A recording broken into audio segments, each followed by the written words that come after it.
And hello there, everybody. It has been a while, but it's good to see you all again. How are you doing? Is your night pleasant? Are you comfortable? Well, I'm sure you'll be uncomfortable as I will be with my players causing ridiculousness in just a little bit. Hello again, everyone. You're here at Adventures in Agni, a D&D 5e homebrew campaign set in a world of my own creation that is an all PoC group. It's wonderful to have you all here with us again. And very quickly, before we get back into the swing of things, as it's been quite a few weeks since we got into this, we have to very quickly thank our sponsors. So shout outs to Roll20, Tabletop Loot, So No to Rare, and Devon Rue for sponsoring and supporting the channel. Thank you so much to all of you. Make it so much more possible for us to do all this. Shout outs to those who are willing to support our Patreon. Patreon supports the bulk of operations here, and subs and bits will give all of you who choose to take part in those awesome emotes, as well as giving the players just a little bit of an extra benefit. Be sure to check out Patreon to see how you can support us. And if you want to become involved in this wonderfully fantastic and growing community, simplest way is to join our Discord. We have fantastic conversations going on there about various things in TTRPG, folks who are enthusiasts about various kinds of TTRPG games, and we're just pretty rad people overall. We are a welcoming, inclusive, diverse community, and we love having new folks coming in and join our community. So check out the Discord when you can.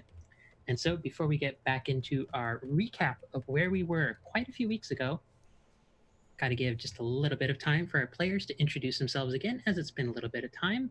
So before I do that as well, I'm going to note for the record that unfortunately our fantastic Fire Ganassi Knowledge Cleric Azerla / our player Aletta is going to be leaving the campaign for health reasons. We love them very much. We are going to miss them.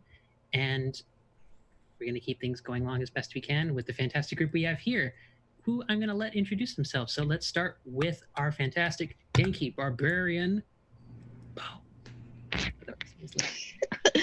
Hello, I am Lily, and I play Bo, who is a wild hunt shifter barbarian. Fantastic. And our punchiest, tallest, softest, kindest boy in the world, Lapu, otherwise known as Gemma. Hello, I am Gemma, and I play Lapu of your Furbolg monk.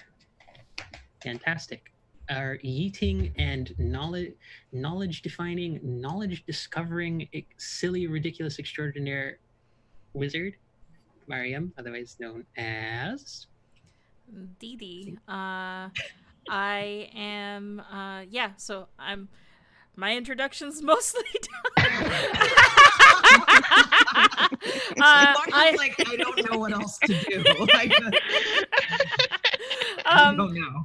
Yeah, so I'm playing to make it fairly simple, a hobgoblin lore wizard.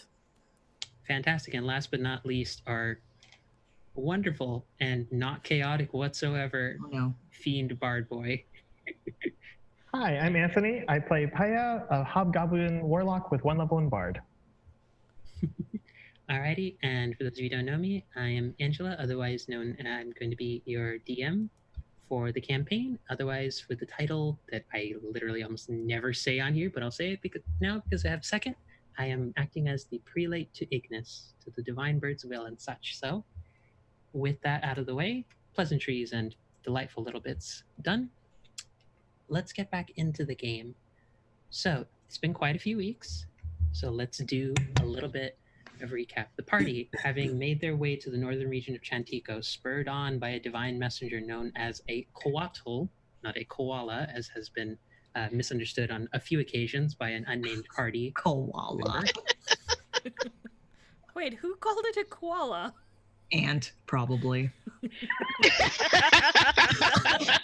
The party member was not named by me. It was merely referenced. I called it. The reference was made explicit by our other party members. But having made their way to the northern terrain of Chantico, the party began to explore, get to know some of the locals, the sort of fighting scene, and the kind of reverence that many of those who held religious sway and allegiance, ties, care, bonds to the warden, known as the Warden of Strength and Protection, known as Cord, and to also many, and to this region, which also subscribed to many also recent influence of halfling and elven deities, the group began to discover the recent influence of a rather, let's be blunt, tyrannical sort of zealous dragonborn, blue dragonborn by the name of Mathura. The party, through in various situations, encountered and got to take note of Mathura's sort of zealous presence as well as his cruelty, and began to explore and get a sense socially why Mathura might have had a sort of influence in the city, as well as discovering some more information with local historians and in the libraries about what more events of what prompted the smothering, the first smothering and the second smothering, the time period in which the party find themselves in. The previous session began with the group interrupting through various comical means the attempts by Mathura to sway a large crowd of people and agitate them to the point of violence with one another, and the party, well, almost all of the party, choosing to follow up both Mathura towards the northern statue that was the main monument to the northern part of the city, as well as taking note of familiar robed individuals that bared symbols of individuals from both Didi and Baya's life. A battle ensued between Mathura, the party, and his various berserker guardians, as well as that led to ultimately the death of Mathura and the slaying of the cultist, while additional aid was found in the form of griffins coming by to help the party members, and Baya curiously choosing to stay away from the conflict and try and understand more from locals what was happening with the situation. And that is where we pick up. A rather lengthy recap, but it's been a few weeks. So I wanted to be sure everyone was firmly established back in for where we're at, and for viewers who are just tuning in for the first time. Hello there, lovelies. Hello there, Wild. Lovely to see you in chat.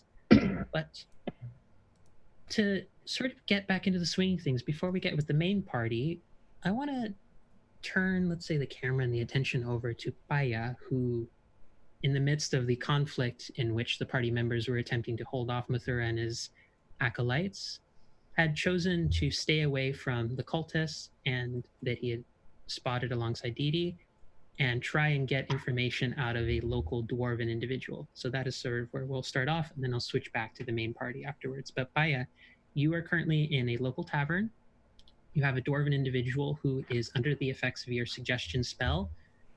And now that we are not as stressed for time, you can feel free to ask any more questions in detail that you'd like of this individual, and they are compelled by the nature of your magic to answer them to the best of their abilities. How do you feel about prophetic koalas? You're a bit of a strange one, you know that? I'm going to change the topic. So what is it about these incoming populations that's so knocked over the hornet's nest, so to speak? The shifters, the drow, the halflings. For you specifically, third dwarf. Oh, I've lived in this place for about 100, 200, almost 300 years. Before the second smothering came in, before then, and before we had all of these different populations coming in, we knew this place far differently than it used to be, than it is now, rather. And to be frank, I've tried my best not to have issue with them, but there have been moments where it's hard not to feel as though we've lost a bit of what we used to have here. We knew grand sort of structures of elven and dwarven make, and many of them were far more pleasant than... And sort of this individual kind of hems and haws a little bit, but you get the sense that when they get cagey about saying which elven deities are preferred, you get the sense he means Lolth in particular, that he's cagey about Lolth's influence growing, Vondria's influence growing, and Ailistrai's, like, essentially a lot of Underdark influence. And you get the sense from the way this individual goes about the conversation that it's been a baseline of just fear and worry in the community, that when he takes some time to think about it, he finds himself realizing, well, it's not so much we're afraid of them, we're honestly just afraid of what's happening to all of Agni. And not in the whole sense of just foreigners coming in. It's a sense of just the land is dying. The ways we used to know are dying, and the continent is not in the best of place. And I know that many who are coming to help the city and the region are coming with good intentions. They're coming to help. But we grew up far different than this. We grew up knowing how to take care of ourselves. We come from an old clan of dwarves who we stuck close to our families. We protected one another. We knew how to take care of each other on our own, not needing the help of outsiders. We had our ways of doing things, and ever since the second smothering began and the flood occurred here, we've needed a lot more help, and a lot of the older folks, to be honest, we're not quite used to the change as of yet. But what does Mathura bring that seems familiar? I mean, he's, from what I can tell, has a different approach towards Cord. Doesn't seem to be local. Certainly doesn't seem to be from any esteemed dwarf clan. What does he say that is so different from what any dwarven elder might say? You have a fair point, but if I'm being honest as well, he at times seemed to indicate that he had information that many folks clung to about what happened to Ophelia. Ophelia? She was a rather beloved member of the community, worked to help establish connections and bonds between various members and old and new, refugee, those who've been long established in the older quadrants. And then, as far as anyone knew, she just vanished. The last folks had heard, she had gone to speak with certain drow or certain halfling individuals, and then she never returned. Mathura came with grand promises of looking into it, of looking into those folks who perhaps were untrustworthy. I'll be the first in saying we've probably been played for fools, but we're worried. We're all scared. My experience with people who hold the truth is that usually it's a mix of a truth and a lie. I'm not so sure you're being played for fools, but I'm pretty sure that he's gaining an advantage through this. Still, it's good to know, and it's helpful to know that there's a specific person to ask after if I'm looking for why his influence has spread so much. Do you think that, has he given you any sort of ultimatum? If you fulfill some task for him as a population, as a community, as a movement, is he going to be more open about the information once certain elements have been removed or once certain security has been established? I think if I'm being frank, being the kind of old timer that I am, you're asking the wrong question. It's not a matter of whether or not he'll actually give you anything. It's just a matter of how effective is it that he holds out the promise of something. What's he promised? Like I said, information. He's never actually bothered to give a lot of folks what that information is, but folks cling to it as a means of justifying their old tensions, their old rivalries. I'll be frank. I'm far too old for any of these things, as I realize, thinking about it. These are old hatreds. These are old tensions. They're foolish. I'm going to, cognizant of suggestions, limited time limit, and my lack of a watch, politely excise myself from the conversation after about this point, and try to head back to. So I forgot the proprietor that we currently live with. What's her name again? Alphenia. Alphenia. Is okay. the very excitable little rock gnome who is sweet on both Dee Dee and Bo. All right. I think Bo, just because I forget the term we gave Bo. It was the gnome whisperer or something. Yeah. The halfling and gnome whisperer. But I will head back to Alphenia's establishment. Okay. While that's happening, I'm gonna pivot back over to the main party who, y'all are in the aftermath of a lot of you taking a beating, but Mathura lies dead on the ground in front of the statue. Both Lapu and Bo have received a sort of vision of a conversation that we had with a particular deity later. And Dee Dee, you were picking up a letter from the cultist's body. I do have more particular information on that letter now because I think I promised to give you a little bit more specifics. Mhm. If you take the time to read the letter, you will see that there is a note written in Goblin mixed with bits of Draconic. So it looks as though there's a little back and forth in the language in attempts to not give the full details away. But within the letter, you will essentially find details of promises of a future payment to Mathura should he gain sway in Chantico, as well as notes of preparations being made to gather what are referred to as vessels in the plains of Rudra to be prepared for a sacrifice and catalyst for something being referred to as avatars. Oh, when I see that, that really worries me. Plains of Rudra is So west? plains of Rudra, it would be east from where you're East. at. So Okay. essentially Avis, Chantico north, Rudra, Melora's Blessing, Backfire. So Backfire is the most eastern coastline. You're at the most northern part in Chantico. If you wanted to get to the plains, you'd have to go southeast, essentially. Basically the way we came. Well, basically where you were all running from is a good way of putting Yeah. it. So, but Right. you will also get details in the letter. There's an additional letter found on the body of the cultist. So the letter you just found was from Mathura regarding like steps to prepare individuals who you are able to sort of sway to your cause. And then another journal that you find on the cultist body will give accounts that there are individuals being prepped for something called ascension, and that there are notes detailing the hopes to cull certain amounts of faith from Chatiko and divert them to the appropriate fiendish entities. I see.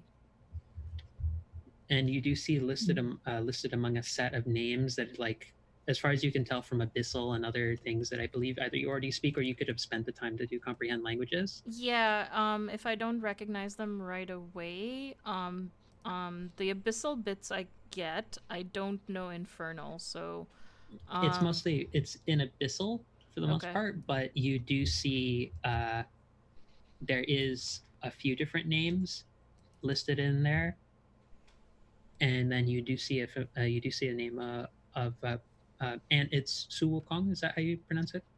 Yeah, you do see that name listed among the set. Okay. If you can type that for me so it's easier for me to sort of, that would be great. And help me with the spelling, please. But Is the I can't hear letter you is the really. letter being read aloud, or is I'm- it just like DD? I think I'm just reading it to myself, but I'm not hiding it if anyone is reading over my shoulder, mainly because I'm engrossed in it, and I figured unless you know the languages, you can't read it anyway. Sort of what is it? Okay. The word where it's basically hiding in plain sight, sort of a thing. I think I see how DD is very like how much they're concentrating, and see like it's very intense. So I kind of just go over their shoulder and look over. I can't read it, but just kind of being there. I'm like, and I kind of just ask, is everything all right? I'm not sure yet.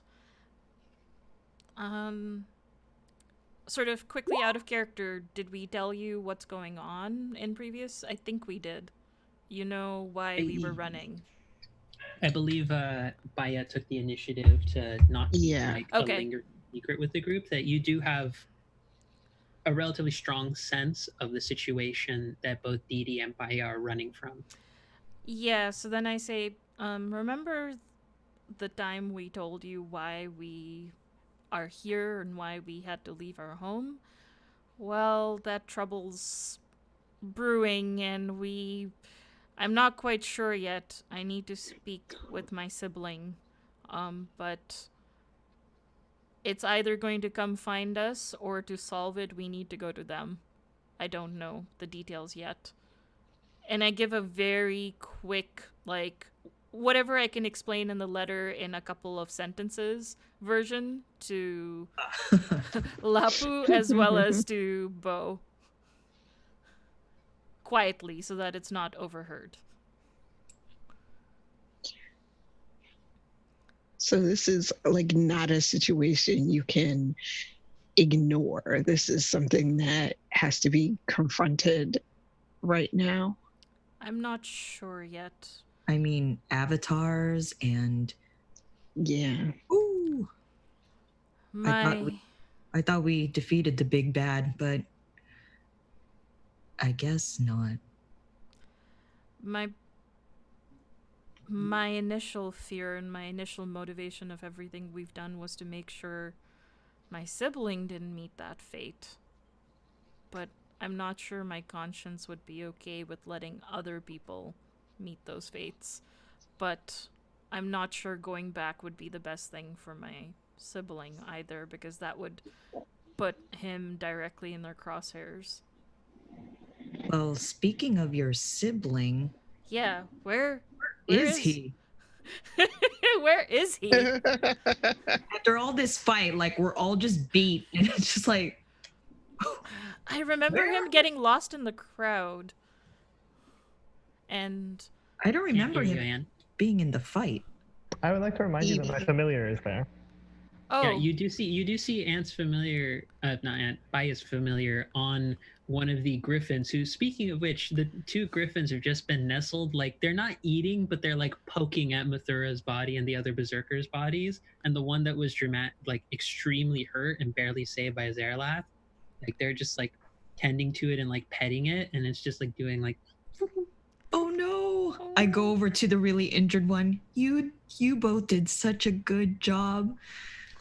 Oh, thank you so much for your help. And Lapu's just hugging them and like, oh, I wish I could heal you. I don't know those spells yet, unfortunately. No, I'm sorry, Didi, that wasn't on you. I didn't mean. Oh no! Oh no! But I assume Aletta is still. Sorry, Azerlath is still there, right? Azerlath, like part of the like medicine checks that are being done, sort of to like not put too much time on that. Okay. Is them taking care of the creature. Like it was knocked out at the end of the last fight, but the creature is okay. It's just it took a lot of beating from a lot of the berserkers. One of them is unscathed and took care of two berserkers. The other one is really hurt. Like it's doing a thing where like it's kind of like meekly pawing at the ground, and occasionally you see one of them lets out a little like electric burst out of its mouth, like it's part of its like kind of like heavy breaths. It's just like Oh, buddy. I kind of stand away from its beak, but as I pet it, like you can kind of see the fur kind of start to stand because of like static shock or something. So but I'm still there petting them, comforting Behind them. the beak, like back of the head. There are babies, but they're dangerous babies. Yeah, I mean, right. But yeah, they're still flying predators. Yeah. They're still flying predators. These are the things that are said during our game. But yeah. Oh, hey there, Manapod Studios. Lovely to have you join us for a nice little raid. How's it going Thank there? you for the raid. You came in just at a moment of adorable ice and lightning breath breathing griffins being tended to by a PoC cleric babies. and being fawned over by a fur. Yes, the PoC babies, the griffin PoC babies are being tended to by the party members. But yeah, you can take a look at the equipment and such that Mathura and the rest of them have. A lot of the berserkers have great axes and such. Mathura seems to be carrying nothing anymore. The weapon that he was wielding seems to have disappeared. And yeah, well, I guess off game, I wrote 500 gold, a feather, and then the letter from the cult. Yes, that's I think I had written the feather similar. was in relation to the It was very similar for what the rest of the folks in the party know to the celestial being that they encountered down beneath the well in Avis. It was very similar to the wings, to the feathers and the wings of that celestial being. But yeah, folks, basically, yeah, after you get all of that, like you have the journal, you have the materials. What are you gonna do? Well, Go ahead. oh no, I don't know about y'all, but I am beat. Let's go find your brother and rest. Yeah, about that. And do I know the sprite's name, or did... Sprite, you. Okay, so I go up to the sprite and I say, hi, I know you're connected with my brother. Do you know where he is? I mean, and you can feel free to act out how the sprite reacts to your sibling. So here's a very important question. Like, do I have Voice of the Chainmaster online right now?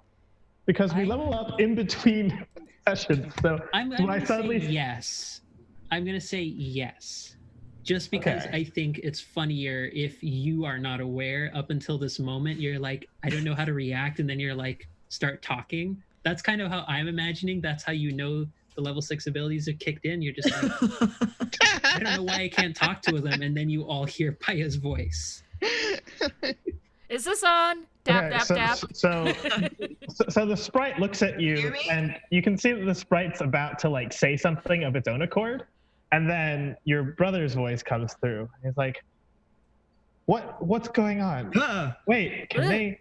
Why am I seeing this?" Oh, hi. It's very odd.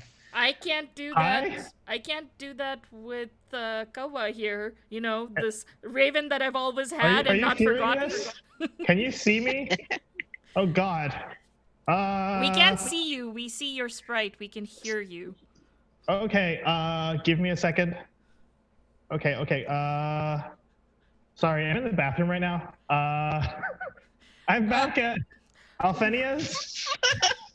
Okay, we will see you at Alphenia's, and I will make sure your sprite gets there safely. We'll see you there. I turn this thing off? I imagine with your mind, but I don't know. You have a special bond that I don't with Kawa, so you figure that out. I would like to dismiss the familiar. I feel like this is Maya with a cell phone. Just is this thing on? Hello. Hello. I would like to dismiss my sprite to the 9 hells. No. So the sprite just disappeared. This is an important question I asked to the party, just out of curiosity as your DM.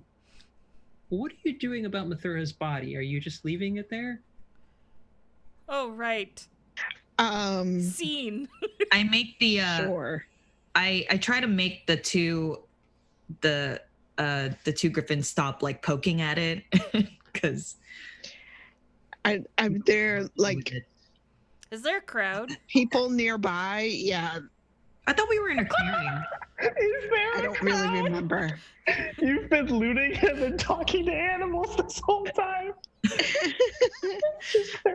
I mean, that might actually mean that there are people who are, curious as to. I mean, no one is around you right now because the statue itself is some distance away from the actual main part of the city, but there appear to be some folks who are now, because there's been some time passed with looking over the letter, talking through animal husbandry and such. There's a few individuals who look like they're starting to head towards the statue. I feel like I'm not quite sure what the rules are over here, but our time spent, or at least I remember this one time I was amongst the druids, the whole circle of life thing, and maybe we should just let the griffins, have their meal. I don't want them to feed on. You're right. You don't want to feed them bad stuff. Yeah. Yeah. And I mean, also like a very druid kind of it's community. Yeah, it's not quite. Yeah. I mean, Bo, I feel like you would know best. I mean, you've had I personally would not waste an enemy to griffins, but I just do you feel like as a fighter, like, well, I guess I'm a fighter too, but I feel like I mean, if someone dies in battle, even if they're the enemy, I probably would say like, hey, let's dispose of this body, not hey, let's have some griffins eat it. But then people will ask questions about this. Well, it was self-defense. Yeah. We did get attacked. True. Kind of. Yes. I don't remember. Me player doesn't really remember. And Cord would be down with that, right? Cord, right? I don't worship Cord, so I do not know. I think we destroyed Ant at this point. The moment where Baya cannot interact in this as a voice of reason in any capacity. Well, I look at our cleric, who is, I know, no longer here, and I say, you funerary rites. What do you think? I think we should just dig a hole and leave the body. Let's have a marker. Is what Bo says. Correct me if I'm wrong, but we're like on not loose ground, so we'd have to dig through masonry. I mean, I'm saying I can carry the body somewhere to where we can bury it. I mean, should we bring it back to town and just be like, here's your dude that you guys were all sort of in awe of, and we killed him? Surprise. Well, I don't know what their laws are, though. Are we now criminals, or is it all cool? We go find that out. Yeah, we should probably do that before we get slapped on with a couple of other things of, like, desecration of bodily remains, tampering with the crime scene. But will they let us rest and eat first, though? Probably. It's not a crime scene. We had a fight. I mean, that's true, but then, even if it was all cool because it was self-defense and all the other things, I mean, now we're just messing with everything that's here. Are we supposed to wait till someone gets here?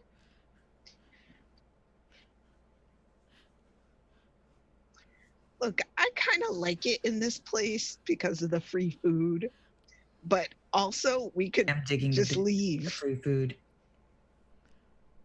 Okay. Just leave. Leave the body, leave the town. Before I think possibly Anthony short circuits from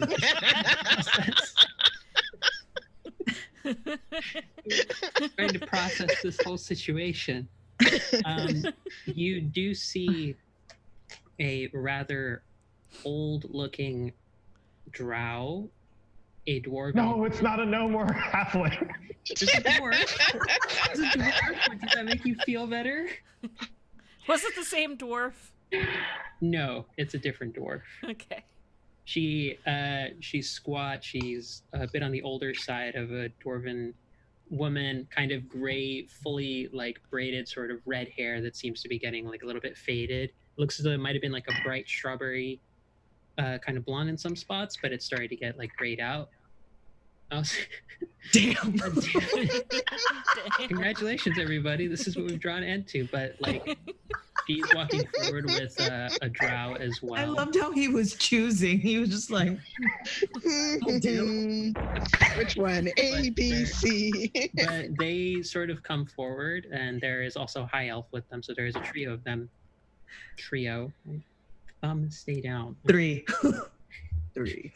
For whatever reason, my thumb got locked into an almost upright position. Anyways, yeah, there are three coming forward who are sort of who are beginning to look curiously at this group that is. They're seeing there's a hobgoblin, a furbolg, and a shifter with two griffins near a bunch of corpses. And a fire gensai still. Yeah. Do we notice them? I mean, it's kind of hard not to. Yeah, so we got into a fight. Hail and well met, friends. And that. This is the dude that's been terrorizing your town, so we took care of him. You're welcome. It was, yeah. Sorry, too? That too. Maybe. So, trying to figure out how to best think about what the reaction would be to those set of statements. I guess it depends if you liked Mathura or if you didn't like him. I guess we should have asked. Right. that I first. mean, no relatives here of Mathura, right? And these griffins We're so rude. totally did not have anything to do with these. They just showed up afterwards. We are just trying to make sure that they didn't have them for a snack. Bo, either okay, so there's a lot of roles that I have to ask this. So, Dee Dee, I need a deception check from you. Okay. Bo, I need a persuasion check. Bo and Lapu, I need a persuasion check. Okay, oh god. Okay. Both do one separately, or you can give one or the other advantage. What's the persuasion check? There was a murder, and they're like, we hope you didn't like this guy. No, Yeah, this where we this are is- this is- persuading them that we did a good for them. That it's in that range, but it's also in the range. It's more about how they're going to interpret what you've just said. This is Sure. a matter of just like not having them immediately think you actively tried to just kill this person. So could I save more how face for positive they this? present. You could, I would say that. Okay, so add a. Do the griffins count? Sure, I'm Okay. gonna let the griffins count because So My plus charisma five. is not that high, Bo, so do you want me? I can help you out if. Mine is +2. What- So it would be a +5. Do Yeah, that. mine's a +1, so. Okay. All right. That's cool. I will take advantage on that persuasion check. Do I have to press anything? Oh god. no, it's just on Bo, just to roll persuasion, just to see how they react. Wow. I have a 15. So- I don't think they're convinced. No. They are. I'm gonna say. Rounds start coming I'm in. gonna say you don't, because of Dee Dee, you don't seem like you're actively trying to lie about anything. They don't read it as that, as far as you can tell. But they're genuinely confused about this whole situation as to why. This is the impression you'll get from basically all three of their faces. Like, it's been a slow mix of just like kind of horrified at this, just seeing, random bodies here near a relative, like a very holy site for the region. And then the variety of responses you all gave to them. They're just going through all of the faces of processing, like, wait, but I mean, that was fair. Why? No, they recognize the body, to be clear. Okay. They do see Mathura, and there is sort of a back and forth between all three of them. They're like, okay. And right now, we are not really sure what to do, as we want to kind of abide by the community's customs. So if you can advise us, we would greatly appreciate that. If you give me 11 minutes, I could propose them if you need it.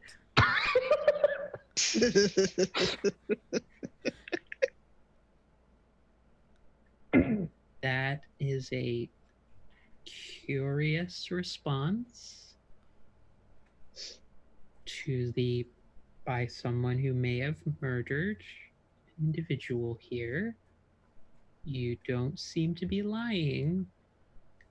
So we are willing. There's a couple minutes where they just take a moment to just breathe, talk to each other for a sec, and then they think, we are willing to believe you did not actively try and kill him. Self-defense is valid as a claim in the city.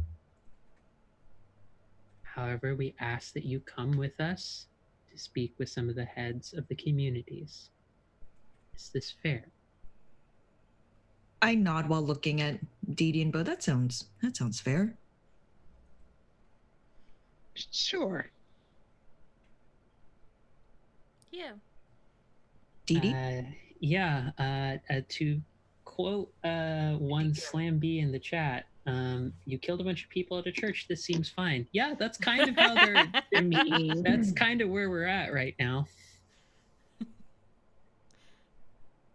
Yep. Too late to hide the evidence now. I mean, I do feel like I need to mention again that this guy was not very well loved by the community. People were afraid of him. So, Well, he tried to murder a drow, yeah. and we barely saved her And- life. So That is true. Very barely. we stepped And with the in bear. as the good guys here. Even though there's You're 5 muted. of us and 1 of him. We were not aware of But this that's okay. incident. We will Elphenia take has the it. details.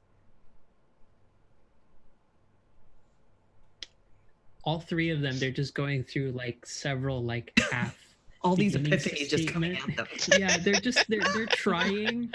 There's just so many different things they're trying to figure out what's the best way to say it, and they're just like, follow us. We will bring together a few members of the community. Fair? And food? Yeah, we're kind of, and I sort of look at all of our bloody clothes and whatever like hit points Azerlath might have given us. Just, yeah. You are all very strange. Very, very strange. And they just keep walking. They don't give you an answer, Lapu, to the food thing.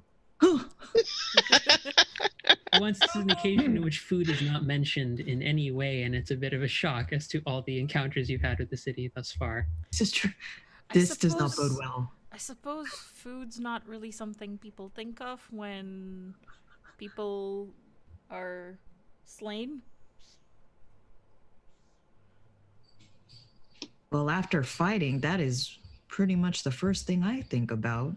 So that just boggles my mind. Well, I could animate some bread for you. I start frowning. All right. I think I'm okay. I think I can wait a bit longer, Dee Dee. Thank you.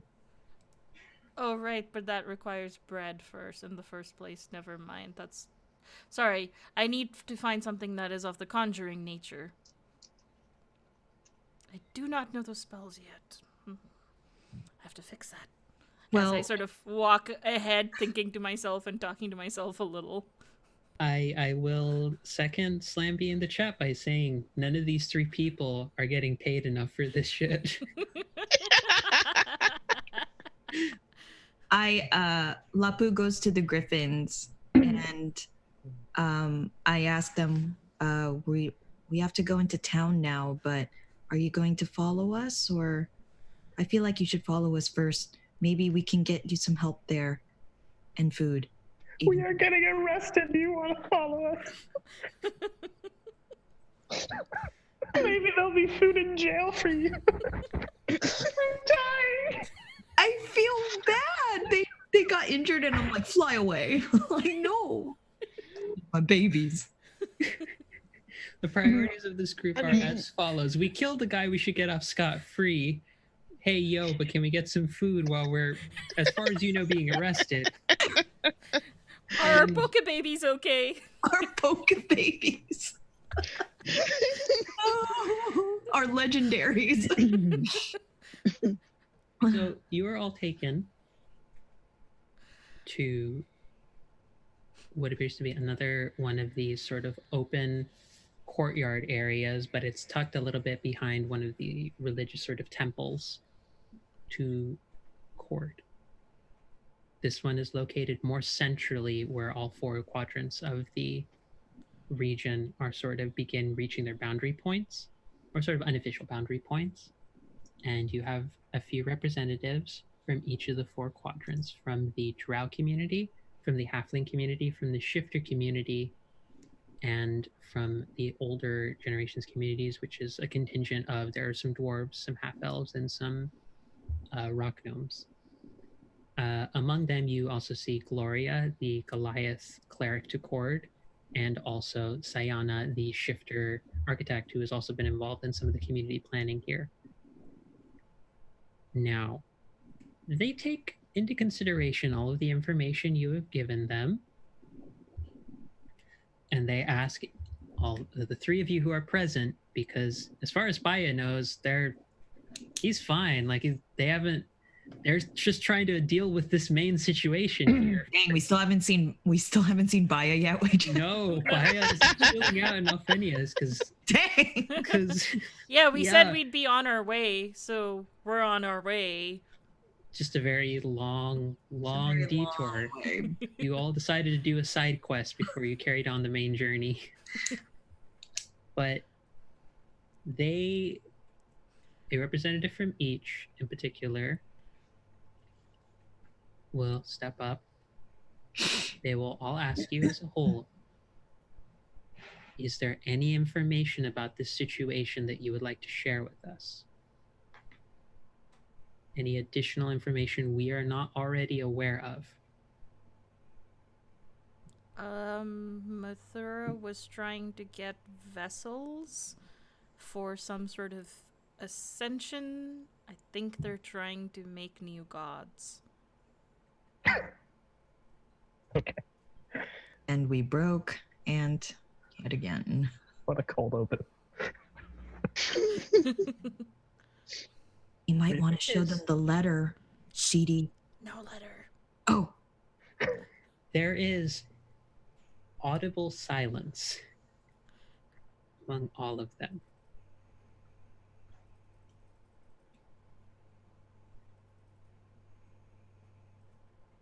Gloria walks forward, 7.5 foot tall, extremely muscular and tattooed Goliath woman, wearing vestments to cord with the sort of symbol of the thunderbolt and the spider hanging off the edge of it. How do you know this? I overheard a conversation before the fight broke out.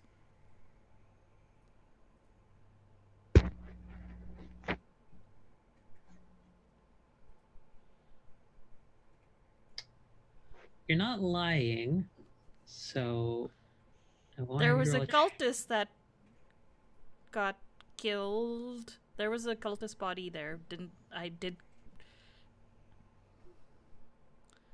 Killed?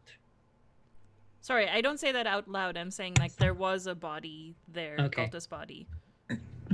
So there was a cultist and Mithura talking, and I overheard it, and they saw us, and that's when the fight broke out.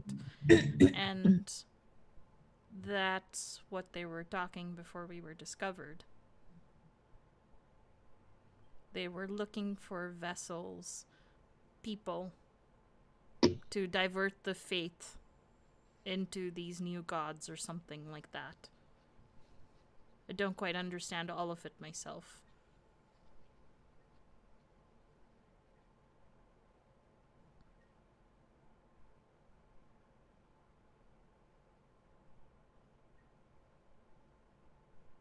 You're muted.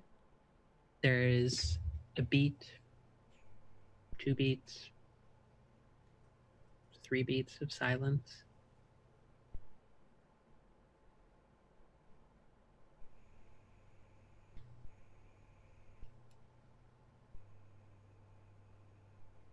Please wait here. while we investigate.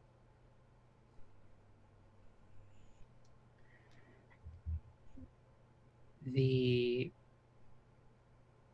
takes an hour or so.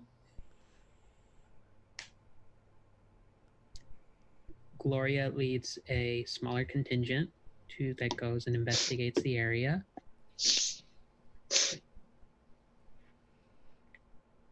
And does seem to come back with some results.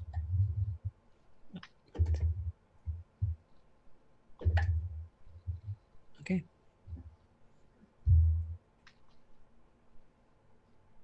Gloria returns.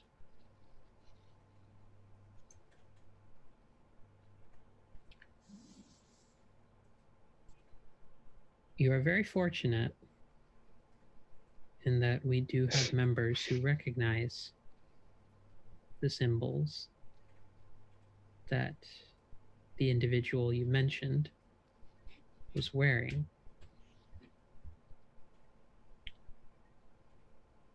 We do not take kindly here to needless violence.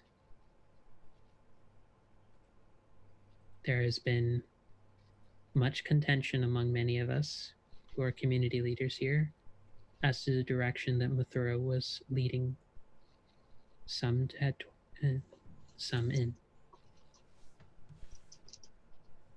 However, based off of Gloria's input, Sayana's knowledge of your party and your companion, and you get the sense they're referring to Baya, we are willing to believe this was not done out of pure malice.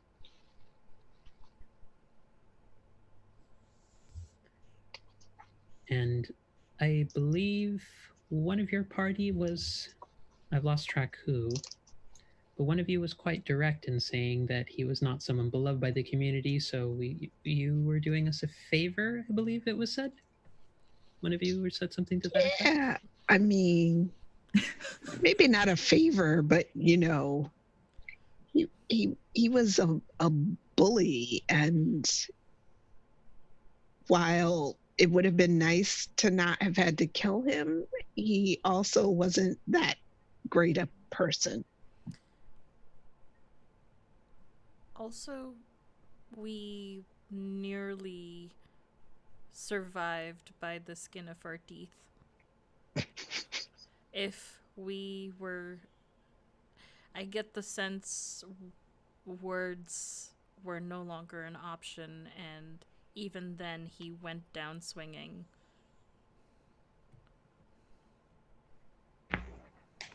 Mathura and his type are quite like that. As such, we have realized, both by your actions and by the actions that we have recently become aware of through some anonymous individuals in the community, that Mathura has been involved in quite an extensive amount of brash, brutish, and cruel levels of violence that we do not abide by in the city. As such, this paired with that information, and I would say, Bo, you're the only one to notice that Gloria, as she's sort of saying all this, she gives a slight wink in regards to certain things, and Sayana also gives just a nod of like, basically conveying just very covertly and subtly, we've got you. You are free to go. We understand, given what has happened recently, that tensions and bonds between the various communities here have frayed to a point even we did not realize. And we are in need of repairing those wounds. Whether or not Masura was as cruel as any of us might fully believe, our indifference or unwillingness to address this more directly and more proactively means that we need to begin attending to the fears and the worries of the community more actively than we have been previously. Wherever you go after this, we wish you luck, but be mindful of your actions.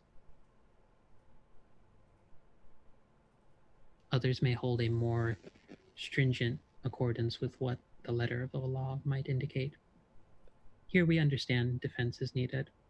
Violence is not necessarily to be indulged in recklessly, but we understand its use.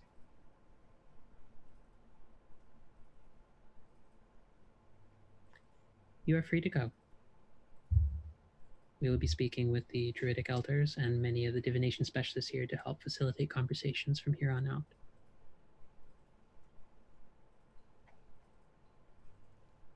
Thank you.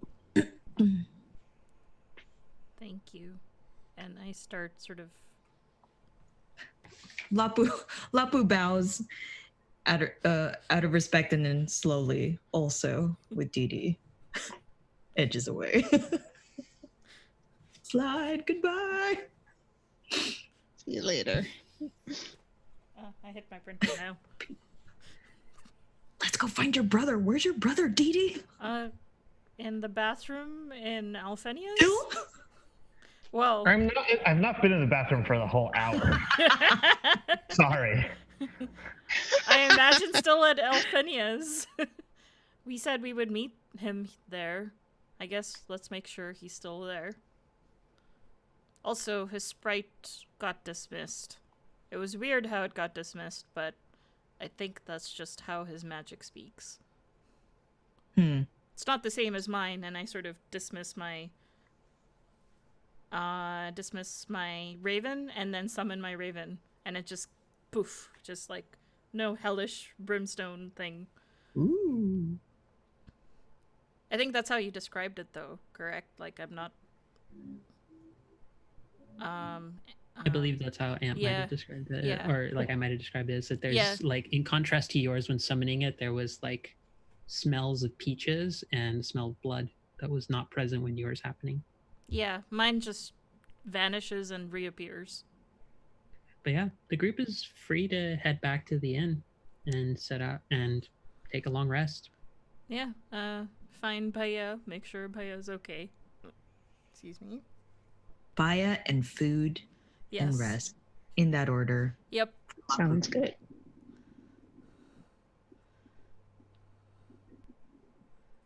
Yeah, so Baya, you come back to you wait and see the whole party arrive with a lot of different things have happened. Why do all of you look so dirty? And where have you been for the past hour? And then I'm gonna like wave Elphenia over to like grab everybody food, since I can see that everybody looks various degrees of famished. Yeah, don't really say anything until like, you know, if we say anything, or at least I do, I'm just like saying it through big mouthfuls. Yeah, most definitely eating. As they're eating, I'm just gonna start cleaning them up with lots of prestidigitation. There's just it's just like a vacuum cleaner of a hobgoblin just going. Oh, yeah. Technically, I could do that too, but I'm just so tired. I'm like, cool. Yeah, sure. I'm helping Hobgoblin like as I'm stuffing my face, just kind of like angling my arms so they have better reach and things like that. It's like hands up, down. Yep. Sure. I look on very concerned because the food is being eaten and words are not being said. Oh no, I'm talking through mouthfuls and it's like, oh yeah, so we more food. Nods in agreement. Lapu nods in agreement. Just Yep. Right. Well, after the hassle that was the crowd, it does seem as if Mathura has a bit more charisma than I anticipated. So I actually went and talked to some of his followers, or not followers, I suppose, people interested. I think we have an angle to get people to stop listening to him more. About Well, that, You guys might be interested in. Well, they don't have a choice in listening anymore. What's that supposed to mean? He's dead. Yeah. You know, just left What? his mortal shifted from his mortal coil. Wait, Mathura is dead? Mm-hmm. Yeah. I just stuffed more food. Ow. Did this happen? Well, our book we babies came back. and we fought him, and then killed him. What? He had babies, and you fought him with babies, and he died? No, the griffins. Griffin babies are griffin babies. Griffin. Yeah. Where are the griffins? They're terrifying and interesting. Oh, where did And they go? not with you. GM us. Where did the griffins go? Oh, they flew off. Oh! Once the crowd came, they flew off. Okay, yeah, so they probably are off in the wilderness somewhere now. You missed them. It would have been you should have where were you? No, I just told you that I was talking to one of them, if you were paying attention earlier, and a griffin touched down and tried to drag me off somewhere. What? Oh, that's why the other griffin took a while. Can I tell if they're drunk? I mean, that's up to all of them whether or not they're drunk. Do you look drunk right now, or are you all dead serious? Because, like, you sound drunk to me. No, I'm dead serious. I'm super tired, and I guess I'm clean now, but... I mean, I think if we're eating a meal, then Bo would definitely have been drinking while eating. But she wouldn't have, it's just like, no, this is really what happened. Like, So the griffins came and started fighting him, and you jumped in and killed him, right? That's what happened? Well, he started it first. Yeah, tried to kill Bo, and Labu took a swing at me. Nearly killed Bo. And yeah. Yeah. It was a lot. He deserved it. And also, and I just very quietly, without a word, I hand you the letter I had.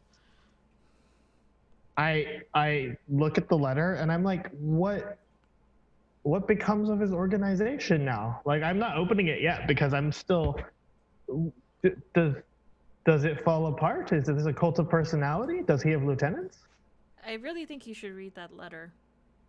I open the letter. It's That'll seems like give you something more else is more important at the moment. Yeah, than his little following. Yeah. Okay, so here's a problem. I consciously tried not to listen to the letter because I didn't want to react to it, and now I'm realizing that I don't know what's in it. No, that's in a fine. way that perhaps the player should have paid attention. No, I'm happy to repeat the information. The core of it boils down to this: what Mathura's letter would have gotten, because this is split between two different things. It's a journal that the cultist had and a letter that Mathura received. The information split between the two would have been Mathura's letter would have been soliciting interest from the cultist to pay him off even more with rewards of future both wealth and power. Should he essentially try and cull Faith away from Chantico and gain sway there and help in the preparation of vessels, which the purpose of those is more detailed in the journal that was on the cultist person. So essentially between those, you get the sense that one, Mathura was here with a certain purpose to try and sway people. Two, the reason for that was in order to gather individuals, whether by pure charisma and zeal or by force, for the purposes of conscripting them to be vessels for an undisclosed ascension ceremony for the purposes of bringing forth certain deities. and among the list of those fiendish entities to the point to raise them to the status of deities is the patron that well, you wouldn't know the name of your patron, you just see a list of deity names. And fiendish from the entities. context, Yeah, they from the look like context, you get the not sense this is current. the list. Yeah, like you don't get a thing that says here is a list of fiendish entities. You just get a list of like here are names that are written among the notes in the journal. So that's the core points of the information that you get, and that those that is being done not only through Mathura's work here, but that people are trying to solicit more vessels, or at least trying to obtain more vessels, likely in the plains of Rudra, by force, and that their purposes are to be used in Melora's blessing. Okay. And this was a foray into Chantico to do the same? Or Yes, this letter, the information between the letter and the journal, you would be able to gather the sense that Mathura's sort of presence in Chantico was for the purposes of culling faith away from the deities there, in order to try and move them slowly over time for the purposes of these either fiendish entities or other purposes. If at the like the base goal, like let's say start, like if this is a very odd comparison but it makes sense, like starter goal for like if you think Girl Scout cookies are selling like candy bars, like starter goal, we just need you to just call faith away. Star goal would be like literally get them to believe or agree to be vessels for the deities. That's sort of like the baseline of what Mathura's presence seemed to be being conscripted for. I sort of turned back to everybody, my eyes wide, and just like a quick glimpse, I think, confirms that everybody's already aware of the content of the letter, right? Yeah. Mm-hmm. Well, what makes you think this is? Doesn't this make it even more important that we make sure there's no further seeds of Mathura's stone here? I'm not sure. I just know that Mathura was a part of this all along, or was being wooed to do this. That we need to get rid of that influence. It's a danger to you and me, and it's a danger to even people here, if this is accurate. But that means going back and putting you directly in their crosshairs. Well, we don't have to. We can just tell the people here and help them here. It seems like, I open the letter again and confirm. It seems like this is a weird example, but bear with me. If you want to sell cookies to people, this seems like they haven't gone very far so far here compared to in the plains of Rudra. And so perhaps we can nip it in the bud without them having much information about them here. We've nipped it in the bud here, but... Have we? Can you confirm that? Well, it sounded like he attacked you and then you killed him. I guess. I mean, wasn't there a saying where you cut off the head of a snake and their body follows? There is such a saying, but also, have you seen the illustrated books about Hydra? You're right. The question is it a snake or a hydra then? We have a simple way of dealing with this. Hold on, let me go upstairs. I'm gonna drag Alpharenz and Martin down, and I'm gonna be like, hypothetically, do you know of any other lieutenants Mathura operated through, or did he seem to be somebody who'd like to handle everything himself? Because you said you all were recruited, but that you didn't really deal with him much. Here's the thing to understand, and this is Martin speaking. He just wanted us to keep people away, paid us some money, just because we needed something to do. I needed to take care of this one here, and he just wanted folks scared off, or if anyone came near, just to go into his service. There's less than he like trusted anybody. He just wanted us hired out just to either scare people from getting more attention about all of this happening. Did he pay you directly, or did he have somebody like handling that? Yeah, he probably had someone handling it. I just got money. You have to understand, like, someone just handing off funds to someone else doesn't make you a lieutenant.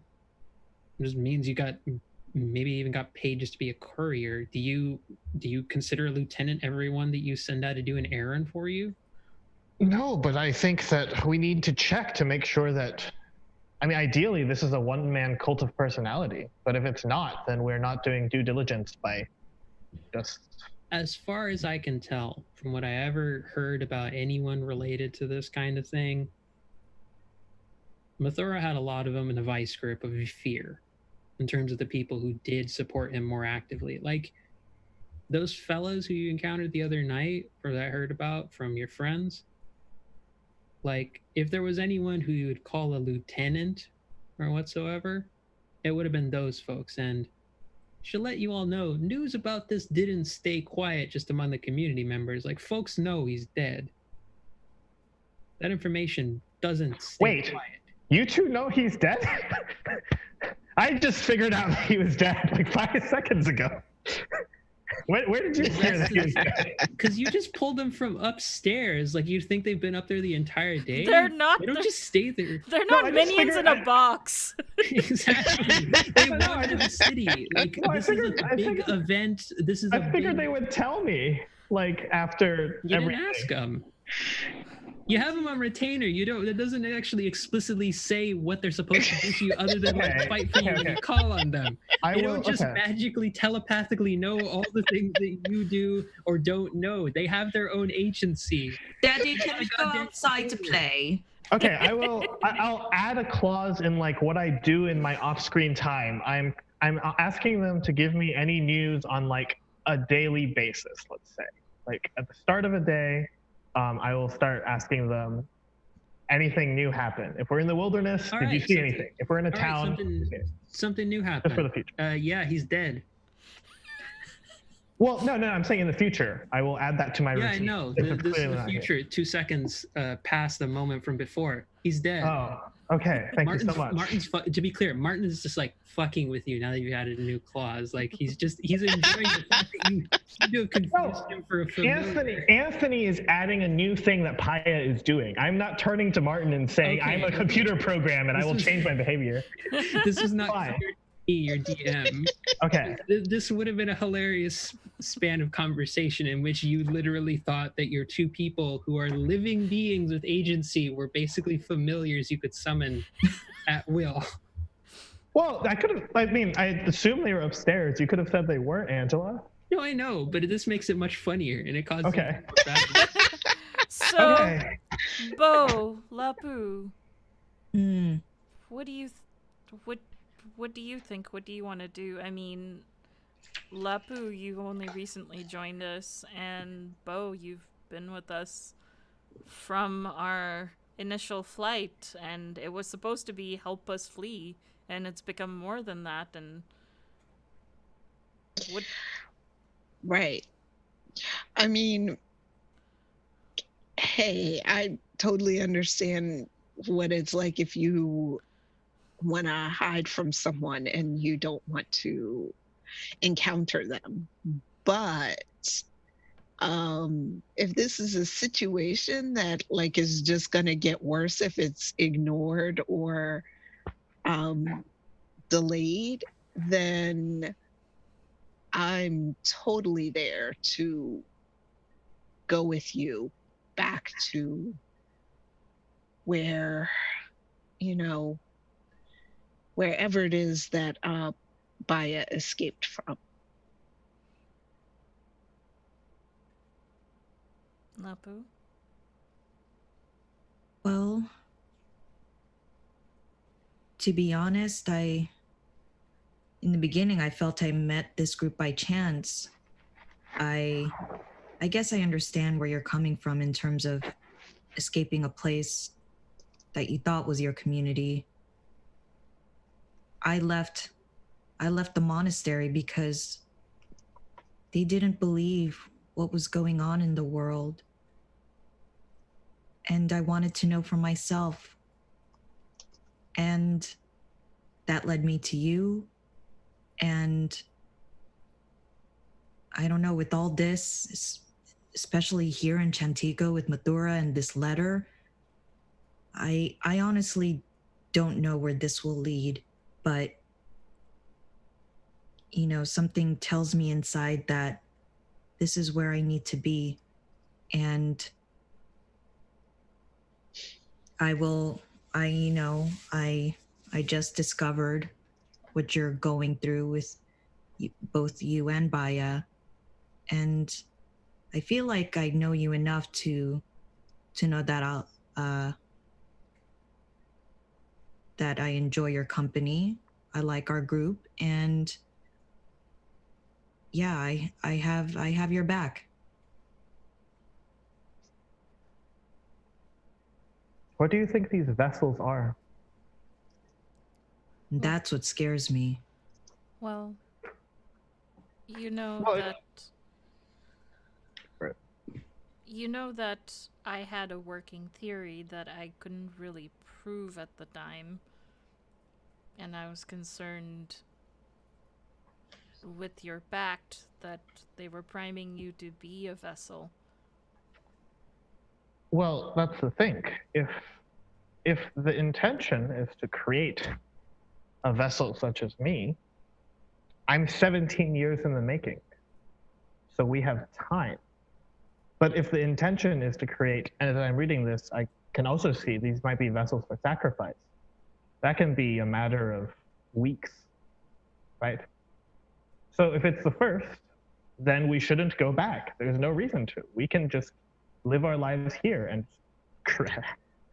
be members of the community, because this particular group seems to be actually pretty capable compared to where we came from. And we could have friends to help us deal with what is a very large group of people. It was much larger than the four of us. If this is sacrifices, then we should go. I presume you want to go immediately, because you have a saving people thing. But we don't know which it is. I don't know either.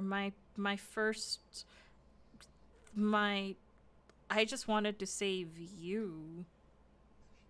And now I realize that I might have been selfish in that.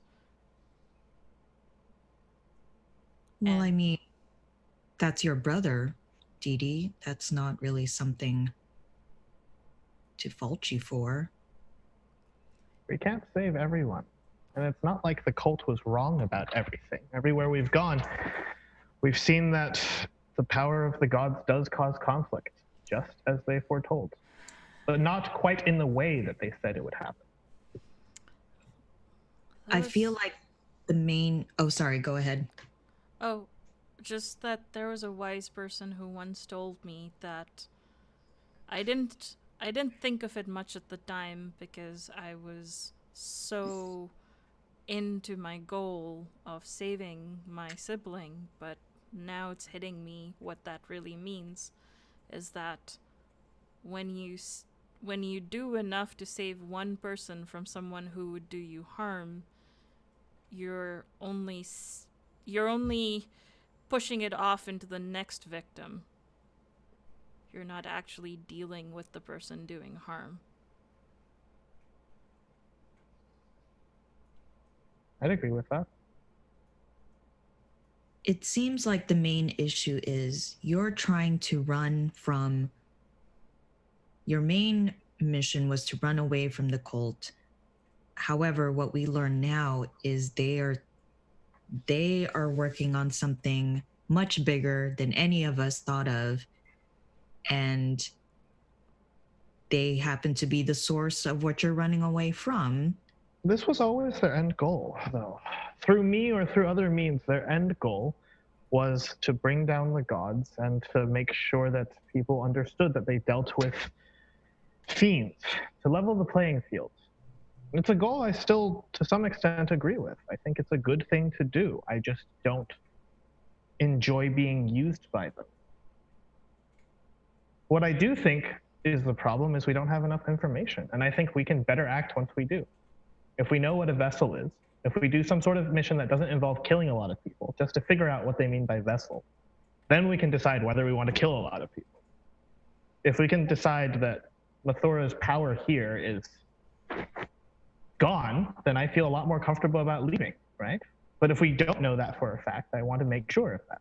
I want to make sure that, look, we ran away from the cult without much planning, just trying to get as far away as possible. We are now on the other side of the world from the cult, effectively. So I think we've succeeded. We don't need to keep coming back to that as a goal. But for future goals, maybe we should be a little bit less haphazard with how we decide things, because I ran in fear. And now I don't want to run back to them out of fear that they're going to do something bad. I want to run to them with a plan, attack. And I don't want you to run near them at all, because if you are 17 years in the making, then they're gonna. We just gave them a gift. That too. But in the spirit of trying not to be selfish, I decided not to mention that.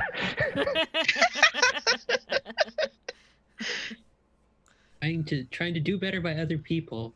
But don't get me also wrong. benefiting greatly by this. Don't get me wrong. All of you have much more of a saving people thing than me, and I am trying to learn why. And you all are bad at explaining why. So I figure I'll just go along with it, and through the internship of Samaritanness, maybe I can glean what makes a good person.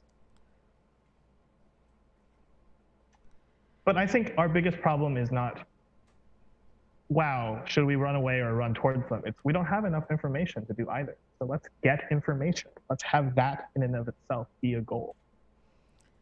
Well, the question then becomes, can we get it from here? I feel like we may have run our course a little. Well, we have a city full of people who are familiar with holy rites. From if the dwarf I talk to and Mathora's follower I talk to is right, then we have people who know about holy rites from over 300 years ago, from before the second whatever. You study these things. Smothering. Has to do with fire? Smothering. That's the word. Second smothering. And we have relatively new populations who have come here who worship various other stupid gods. Like, you do the studying. I would be very careful about saying stupid gods in front of anyone out of present company. I just waving, going, no. Yeah, they seem pretty serious here. Yeah. Particularly about Cord. I mean, on that note, this is sort of like Alfenia has just sort of been ducking in and out of the conversation, just like providing plates of food. So like, but she's been like sitting at the like bar, like basically at the bar on the side of the dining room, and like she's looking like she's been falling asleep. But when you say that phrase, Baya, she has sort of a like. And I have that very apologetic, like, didn't. Yeah. No. Lap was just like, sorry, I'm sorry. I need to learn that your NPCs are placed in a position that is like most suitable for a sitcom. Okay. I mean, yes. We weren't in a secure location. This is not like a TARDIS devoid from space and time. You are in an inn run by one person. I don't think it's a TARDIS devoid from space and time. I just wish that you would give Paya a little bit more like common sense when I'm saying things. But that's fine. I don't think you created him to have a lot of common sense, to be fair. No, every single time I've said, sure, I would try to say this in a way that is not in the presence of people who would be immediately offended. And then the very next time I say something, you're like, aha, there's another person who will be offended. So I'm like, okay, next time I will try to not say it. And you're like, there's another person. And it's like really dramatic, but it's also really frustrating. No, sorry. That has not been clear to me all the time. When I have not heard at times the moments where you have said, like, I've tried to say this in that way, because I think I've normally been hearing that after the fact, not proactively. That's on my part. But I will try to be more proactive as well. Yes. But she, in response to that, like, she was like, this is like a half falling asleep like little rock gnome who's like very tired, and like she's like almost resting her face on the tavern from how exhausted she is. Okay. She just overhears this, but like it's not like she's like says anything in response. She's just sort of like, huh? And then like back. So to go, I think the last thing the party said was, be careful about saying that in a space where the gods are holy. So yes, like this food is provided to us by the gods, right? Because they don't require us really to compensate except by being good citizens, and we get food. I recognize that. That's the danger that the cult is warning against. Taking this for granted. If a demon gives you free food, you are concerned throughout it. If a god gives you free food currently, you just are happy about it, right? That's what we fought against as kids. And that's what I still think is worth fighting for. Well, you But know me, I never say no to free food. It's just, for the most part, especially because of pacts, you have to be careful. I don't. The very least I do is ask if there's a price before I munch into it, but if it is freely given, I don't question it. a lot of things were freely given to me when I asked questions, so I continue to question them because it turns out that there are costs. But, right, to learn about what the vessels are, we do have to go, to a certain extent, back. I just want us to commit to actually learning it before we do something drastic. To learn about whether Mathora has influence, though, and to learn about whether the word vessel means something, there's a ton of experts here, supposedly, in a bunch of rites. Why not show them this? They're the experts and we are the travelers. That's true. I mean, I suppose now would be the time to share my concerns. I've been dubious before just because I didn't know who was our friend and foe. But we are in a city of gods, in a sense. Perhaps now is the time to come clean. Truly come clean. I know. I've not been very good at keeping this secret. It's been... I don't even know what I'm doing anymore. I also think that perhaps I should write to the first kiln if we're going back in that direction. Maybe my school might be of help.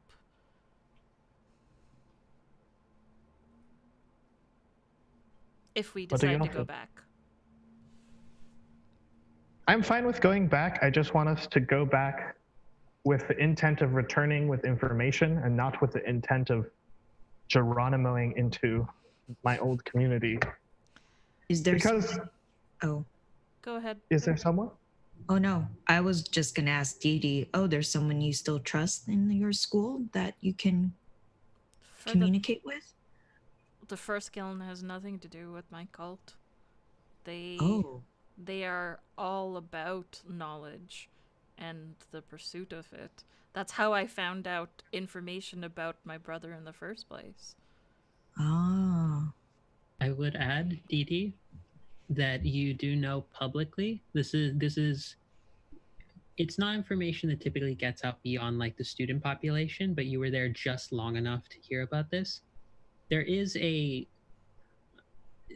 pardon the phrasing, but there is a quote unquote warlock specialist who does actually have a residency at the academy. They're not of a fiendish bent, but they probably would have been the kind of person who you might have had a chance to talk to and gotten baseline understandings of it.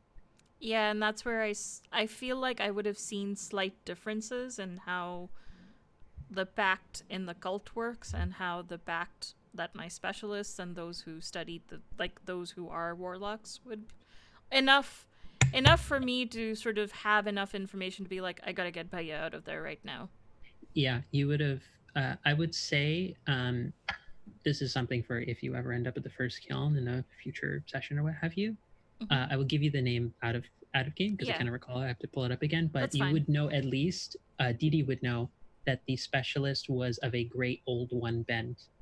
That the particular individual was the being that specialist seemed to serve was someone who was from a place that very few people speak of or interact with because it's known as the astral sea, and that borders the very lines and boundaries of the far realm. That is said to be almost like the preceding steps to the realm in which Ignis bound himself to and sort of closed himself off away from the prime material plane. That was, in fact, the first prime material plane that ever existed. So this is someone who has a lot of esoteric knowledge and likely would have seen from your interactions with them. Whatever Baya's particular pact was is not something of that realm. It's something, I do not mean this in an insulting way, but a little more mundane within the span of magical history, that a fiendish pact is it's in the range of like someone going into a philosophy department and asking, but do we exist? It's like it's the kind of question that someone Right. asks, they think they're being deep, but it's like, this is 101 level questions. It's akin to that level of extraordinary in terms of pack, as far as packs go. Well, I suppose it is getting late. Perhaps we should rest. Really rest. As I look at my clothes that are now clean but still cut up. Yeah. I mean, what is the reason we're keeping this from locals here? By the way, did anybody notice that you killed Mathora? Or is this just a body lying around somewhere in the city? Oh no, that's why we were gone for an hour. Right, I know you were gone for an hour murdering him, but No, that just took a couple of minutes. Yeah. Oh, you were very efficient about murder. I see. D&D battle times are weird. What took the hour? Do tell. We had to go through a judgment, basically. A tribunal. Yeah. Which is why I feel like we think that the trial or the trail of Mathura is kind of finished, because we kind of talked about it with the head of the clans people here, and they're Are they taking this seriously now? Because they did not take it seriously when I was talking. I talked to one of the city's major urban planners who just felt like he was throwing a tantrum. Yeah. Yeah. Well, Sayana was there. They admitted that perhaps they should have paid more attention to the situation and possibly intervened or done something, but that sounds like they were covering their butt. No offense. When the elders of the cult told me that, I did not give them much credit. Lapu looks around to see if anyone's listening. Like. Once again, you just see like a half start from Elfenia, like, There's any like elders hanging around the inn? I mean, you got an old ass rock gnome who's just chilling at the counter, but that's fair. She's asleep. I'm just throwing that because I love seeing what happens when they do that. But she's asleep, and like as far as you know, no one else is around. Like maybe Martin and Alpharens, but that depends on if Baya dismissed them after. No, they're still here. They are still here. You didn't say, but I was assuming that they had been dismissed, unless you wanted them to stick around otherwise. I do want them to stick around at this point. Just checking. That was when I wanted to be very explicitly clear as to whether or not they're in the loop about a lot of this as well. Yep. Okay. So you're saying what I'm hearing is they were trying to cover their butt, and that perhaps we should make sure that they're not just doing that. If they're actually taking this seriously, I'm very happy to leave Chantico in their hands. But from what you said, they sound like they're not. If you need to be reassured, and that is completely valid, we can stick around and get more information, whatever extra information we can get. But it seems to be, if we're going to look for more information, we may have stay to very leave. long. Yeah, we I have agree. to leave soon. I'd agree with that. And I think part of this is, I mean, the reason I'm letting you hear all this, you two, is if we're going to take on a cult rather than just manage a small group to travel west, it's sort of up to you if you want to stick with us, because that's not what you signed up for. And also, there's no gold flow here, so I cannot keep paying you gold, because apparently this place runs on community, except for rich asshole nobles. I mean, that's kind of what I live off of for the most part. I just find where the douchebaggery is, and I just sort of get my money flow from that. It's really convenient when you look for people who want to be vindictive towards each other. I just have to go look for rich people. It's kind of nice. Well, currently that would be the cult. Yeah, so if you want to come with us as a good Samaritan to investigate the cult, I'd be very impressed, because that's quite a new leaf you're turning over. But I wouldn't ask that of you, because that's not what you said. I mean, I was considering it until the leaf comment was mentioned. Now I feel just possibly a little bit offended. The leaf comment? Well, turning over a new one. Oh, I mean, it is a departure from what you were doing before. I also feel very free to make unfair judgments to you because you tried to kill us. I mean, that's fair. And you are totally not dead and in possession of a lot of sapphire things that I gave you. You just see him just sort of like juggling haphazardly some of the sapphire things. Yeah, pretty neat. But anyway, do you guys want to stick with us or do you guys want to make your own way again? Apparently we're doing something totally new now. So Yeah, it's up to the party if they want me. I mean, I don't see us sticking around that much longer, but if you want us to at least help you get over to the plains, we could do that if you head in that direction. Okay, so this is settled. I do want to make sure Chantiko is a little bit safe before we leave so that we don't find the cult here after we take care of the cult there, if we do. And I just want to make sure we don't like thrash the cult before making sure what the fuck Vessel means. That's all. Does that sound reasonable to everybody? Or do you all have other goals? If you want to just thrash the cult, let me know right now because I want to adjust my expectations for that. As Paya and as Anthony. I honestly would like to go to a place that would do the most good, I guess, overall, and also something that me as a player, I don't want to necessarily lead everybody or sort of push everyone in a particular direction. I want to make sure that whatever Bo and Lapu and Paya are interested in doing, that we also do those too. I mean, Bo is fine with a confrontation, to be honest.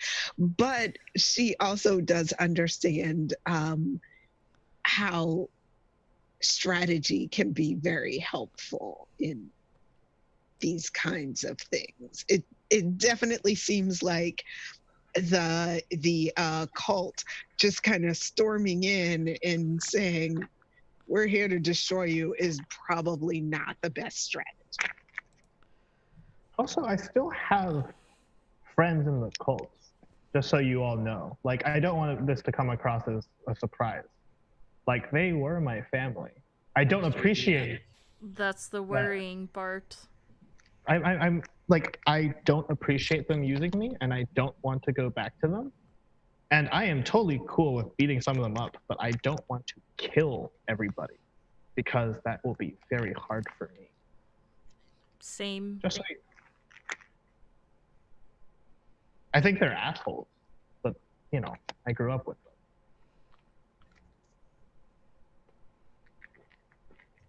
My ideal solution, we find a bunch of vessels and we're like, be safe, and they all get safe somehow. They're just gonna find new ones, though. Now we can find those and be like, be safe. Like that expression that a wise man had told me. That doesn't solve the problem. No. I think on that note, if the party has nothing else major they want to discuss outside of you want to get more information, but probably need to rest and take care of some things, start taking care of those Definitely like bits rest. before leaving the city. Yes. We can call it. Y'all are able to take a long rest. I gain nothing except suggestion. I will say,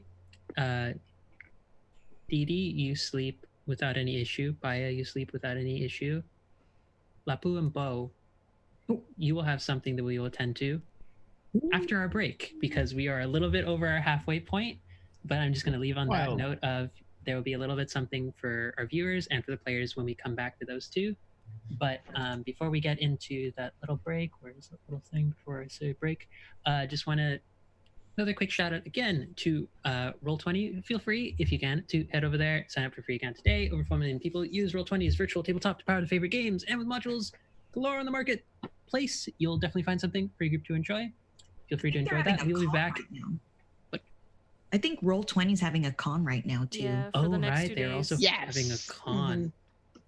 stay tuned, people. Roll20 helps power us to do these shenanigans and have these deep, intense dialogues with each other that last a good 50 minutes of talking, y'all. That was really great. That's some of my fave bits where as your DM, I don't have to do jack shit, but we will continue all these things and the sort of dreams that both Lapu and Bo are going to have when we come back in 10 minutes. So we'll see y'all soon.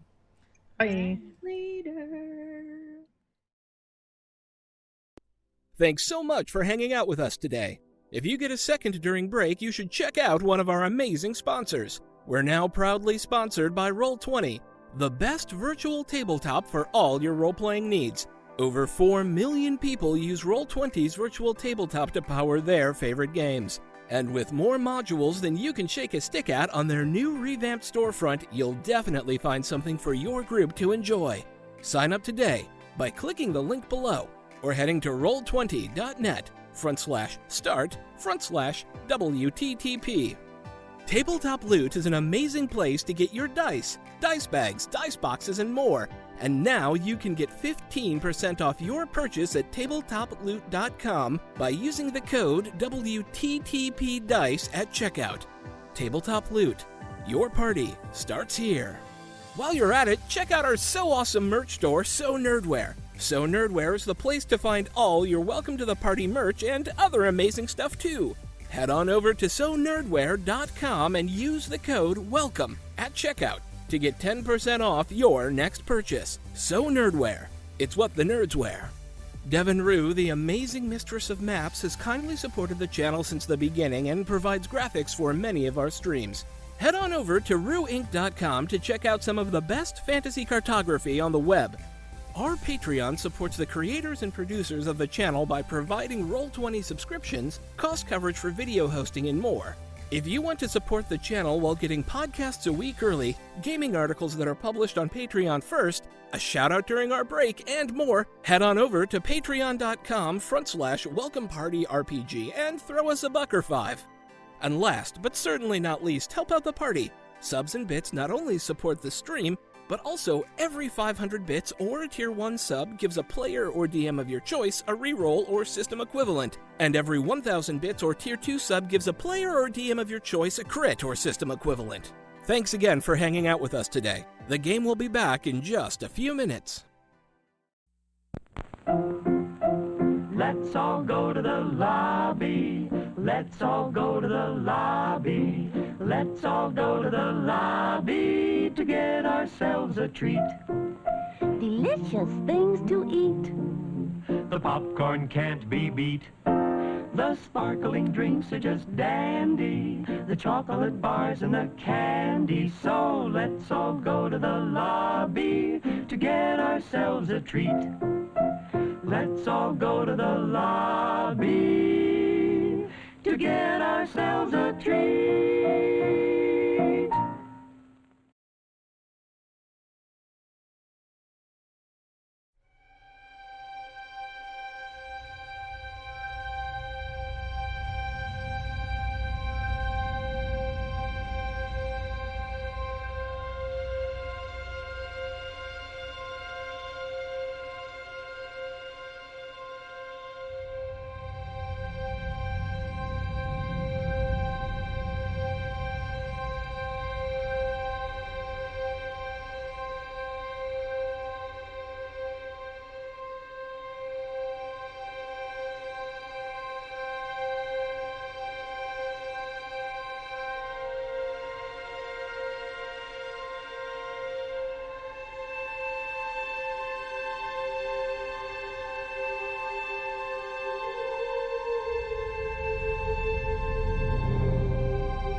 And hello again, everybody who is still with us at this not too horribly late hour, but we appreciate you joining us getting at there. this time. It's starting It's a to little get there. late. Just Yeah. it's starting to get there just a little bit. Don't Just- worry, It we're is not going to Saturday keep you up too evening. late. It's true. It is. It's Saturday evening. Y'all have time for us, and we appreciate y'all. But as we ended off right before the break, wanted to get to a little bit of division, shall we say, for both Lapu and for Bo. I think I will start this time with Bo. Bo. A vision. Yes. Okay. Or rather, you see standing before you, you fall asleep, a hard fought battle won, much damage tanked, such wow. But Mhm. You see standing before you again the figure you had seen you've seen a few different occasions. This time with muscular form, gender ambiguous, though some features sort of leaning almost femme of center or like feminine sort of aligned, but wearing a crown of red flowers that are crystalline and bright yellows and orange. And just sort of standing there saying, well, you certainly seem to have made an impact here. I mean, I kind of just did what I do best, really. I find it quite impressive what you do.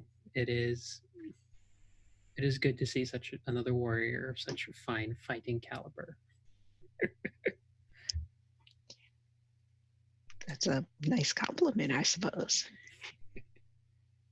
If you would like, if you're receptive to it, I would be happy to spar with you for just a few rounds. If you are receptive to it, if you have no interest, I will take my leave. But I'm pretty exhausted tonight. And I did kind of eat a lot. I want to say yes, I really do.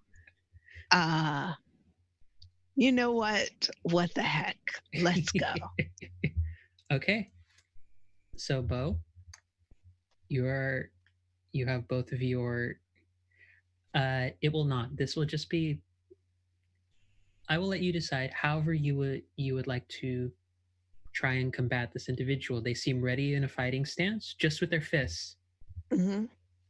But you can use whatever means. I will let you roll and describe however you'd like 3 checks of your choosing, whatever manners you would like to argue for it. Just to tell me how would you like to try and either incapacitate or take down this individual. If you just want to try and attack them straight up, you can. If you want to like try and pin them down or try and do something more artful, shall we say, Mhm. I leave that up to you. But the individual just seems very like set in a fighting stance, just prepared and defensive, but watching you. No, Bo's just gonna go straight. I think Bo is actually just gonna try to barrel into this person, like tackling them. All right. I will let you, in that case, use either just a straight up strength, or if you have proficiency in athletics, I would let that happen as well. So just roll a check. If you rage, do have you do have proficiency. rage available to you if you want to get the advantage. Yes. Oh, good. Yes, I would. I wasn't sure if I could do that. Yes, She is you can. raging. Yeah. Why not? I mean, this is like a, dream fight, so she might as well come as her best. So she's gonna rage and then do an athletics check to try and barrel into this guy. Yeah, 22. And Bo, they have a +5 to their strength, plus an additional +5 from proficiency.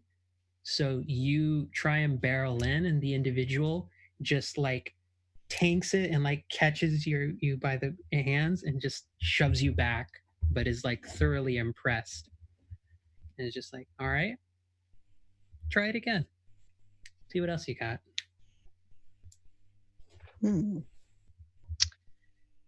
I think This time Bo's just gonna go for like an actual punch. Okay. Roll for the attack. All right. So is that just Yeah, you can feel free to roll Just just a- like an axe attack if you'd like, and we'll count that for the full. You like none of this. I mean, like just like a strength attack, right? Yeah, that would be it as well. Yeah. Oh no, that's really bad. Yeah, this one. What happened? This one you see the individual, like as you go for a good like clock almost to the face, or well, actually, I will let you decide how you are attempting to go for it, and then I will give my input on how the individual responds to it. I think Bo would actually probably gone for like a body shot, like trying to punch like on the like around the rib cage. See them take sort of the back part of their arm and just sort of redirect it around, and then just sort of take the momentum and lead it to actually hit you in the face because they rolled a 20 in response to that. Not your best. No. Let's give it one more go. Huh. Yeah.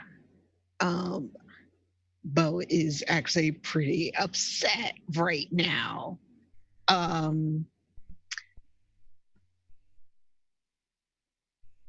I think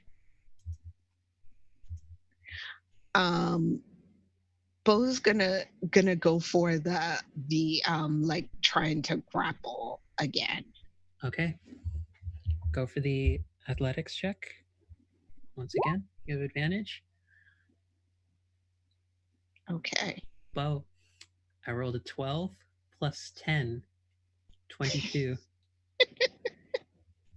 Describe how you take down this person. So Bo comes like straight at them in the same way that she did for the first attack, but instead of like just trying to like sort of barrel into them around their midsection and like wrap her arms around their midsection to take them down, she actually like reaches out and twists their arm behind them and up to like hold their arm behind them and step and then kind of steps behind them, and then puts like her other arm is like around their neck. You take them by surprise as you do the initial almost kind of like feint to go for that. They seem ready, like they're going to block it again, but they fall for all of it and they're just held by you, and you just like feel like a big smile appear on their face. Well done. Did quite well. Yeah, I needed to warm up a little bit, I suppose. That was a good fight that you put up. Thank you. And then you see them just disappear and appear just like 5 feet away from where they were before, entirely out of your grip. Oh, well, that's not fair. Definitely not. I wanted to say directly,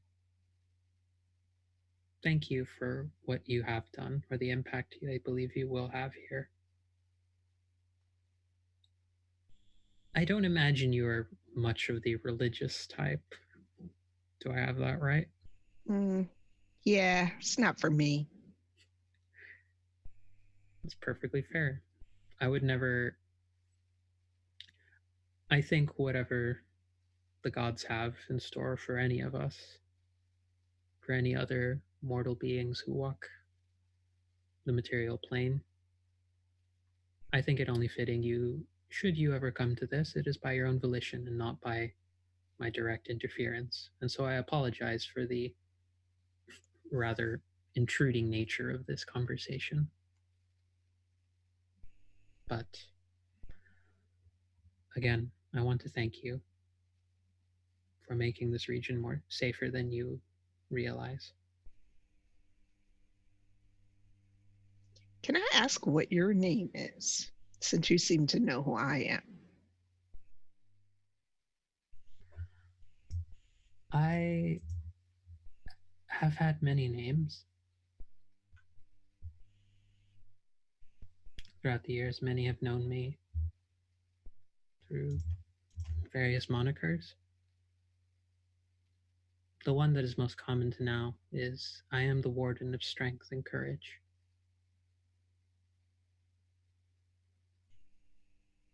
And are you considered a god? As much as anyone else can be, as much as any of the other beings are. If there is faith, then I am here. If there is no faith, then I am not here. And I would never try and compel you to believe in me, nor do I compel anyone else. Hence, my apologies for intruding upon your sleep.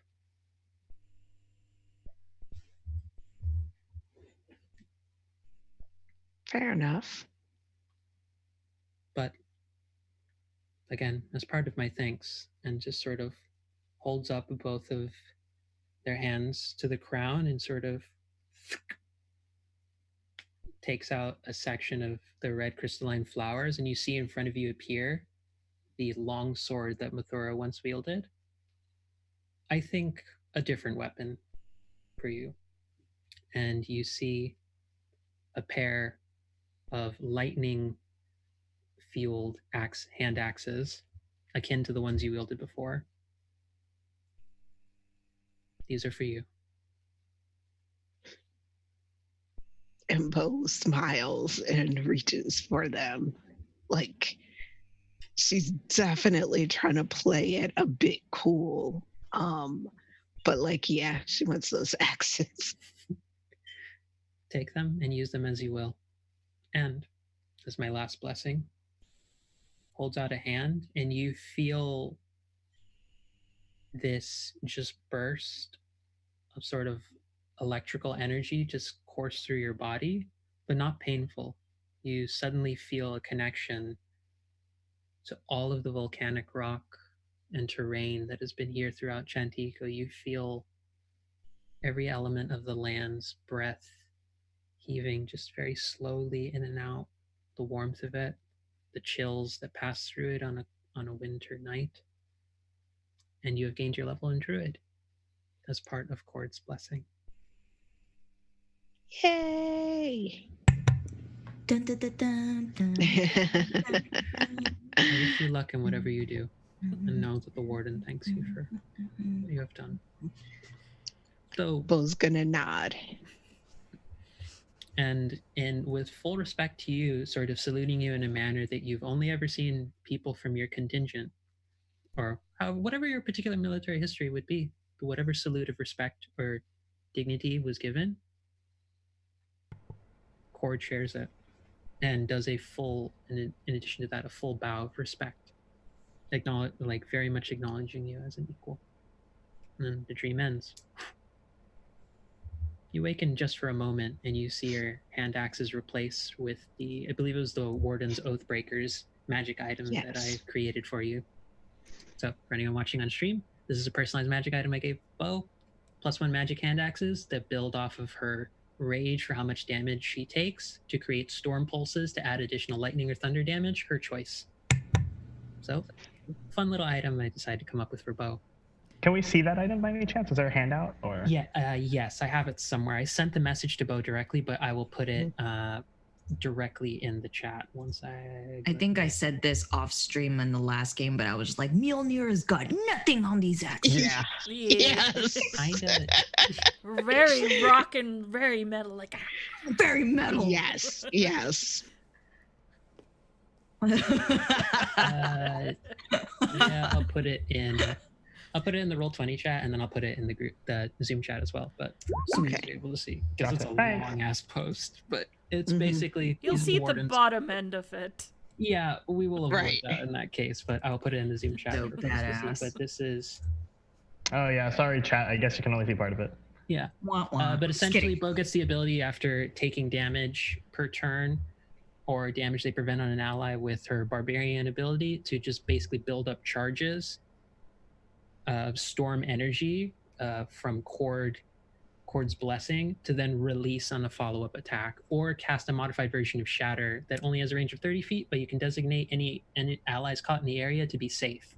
So essentially, Bo could cast a modified Shatter, just be like, hey, all of you guys over there, fuck y'all. But also allies, you're safe. Fuck you! Yeah. So that is Bo. Yeah. Apu. You also dream. You find yourself drifting back to the scenario that occurred before. Gosh, I love you, chat. Particularly when you add comments like "fuck this area" in particular. Thank you, roll for severity. Especially you. Especially you. You're not great. You're pretty cool. You're okay, I guess.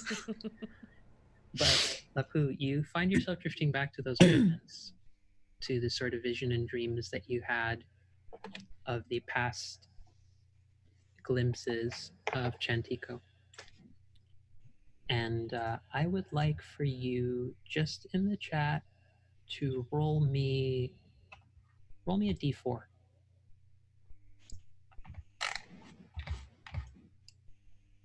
So this will be in the roll 20, right? Yeah, okay. Roll me one additional d4. Roll me another d4. God damn it. How did you roll 2 4s in a row? Okay, there we go. That's something I can work with. You see, standing before you, just sitting on a bench alongside what now the scenery around you just changes entirely to the streets of Chantico recovering from what appears to be a point far in the future where people are getting along. There's hopeful signs as to drow, a lot of dwarven folk, there's high elves, just people who seemed prior to entering the city or in the midst of all of these conflicts, tensions and uneasiness, they seem to be chatting and getting along with each other better. And you see a tall, dark brown skinned elven individual who has sort of long, curly black and blue hair that just cascades down alongside her face and frames it, and a few just strands of it that for a minute it just looks like she has a couple of odd hairs that are just awkwardly placed alongside her face, but you realize there's two of the strands that are falling down around her eyes are actually streams of tears. But she's smiling. And she appears to be just sitting down on the bench, but while the whole scenario around her is very casual, she herself appears to be wearing full plate armor. She has a long sword on her back and a long bow, and she appears to be just contemplating. I walk up to her and I look around and go, I point to the space beside her. Is this seat taken? You may sit here if you like. The space is free. Thank you. And I sit, well, giving her space. I've had a dream like this before, but this isn't now, and it's not the past. Is this going to be the future? It is one possibility. It is merely one of several thousand that could happen. The future is never foretold. Even the Lady of Fate does not hold dominion over that, as much as she might believe it herself to. This is just but one future, one possibility among thousands. And you see the scenery around you all change, and you see multiple buildings in disarray, whole sections of the streets destroyed, and you see a celestial being flying above the city. But as you look up, scenery goes back, and you see people don't seem to be too chatty. They're not openly hostile to one another, but they seem to be relative indifference as they're passing the streets. Same sort of races and groups as before.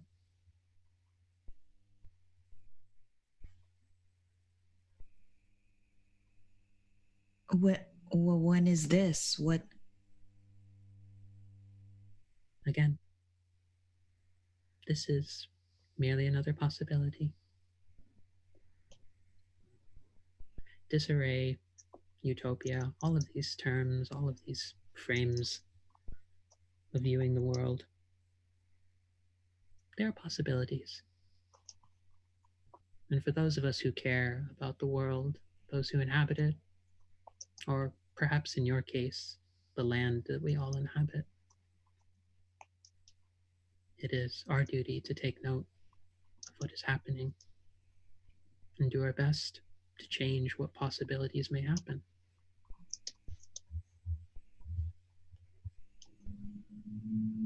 The actions we took earlier. I honestly didn't think it would go that far, but I'm hoping it was for the right reasons. Child, whatever reasons you have, I cannot judge you for them. You will judge yourself much more strongly than I ever will. And I have been one to bear the weight of centuries of suffering. I've borne the weight of many who thought they acted for the best of reasons. I bore the weight of those who always believed they were acting well. I cannot tell you what is good, what is wrong. I can only tell you that you must act. Sometimes the actions we have to take are regrettable, but sometimes they must be done.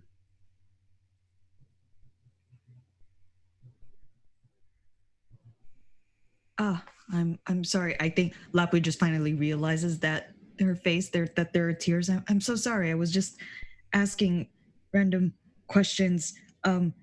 Tries to pull out like a handkerchief. Are you all right? I'm so sorry. I just these dreams have come so often and I got caught up, but I didn't realize you were crying. Are you this okay? One, you hear them like holding a laugh, and she smiles and responds, "Dear, you don't need to worry about me. I'm known as the weeping maiden, the crying lady, the grieving god for a reason.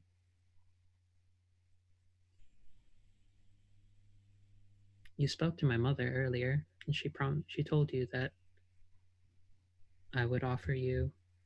someone would offer you some clarity about why you are sensing what you do, about what you worry about is happening to the continent.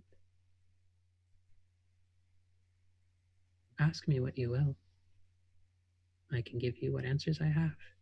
You have earned that much in protecting this region and those who care about me, who believe in me, and those who follow, akin to my mother and my sister." Whew. Well, that's a lot to take in, and just had a very big fight. So, where do I even begin? Kind of think about it a bit.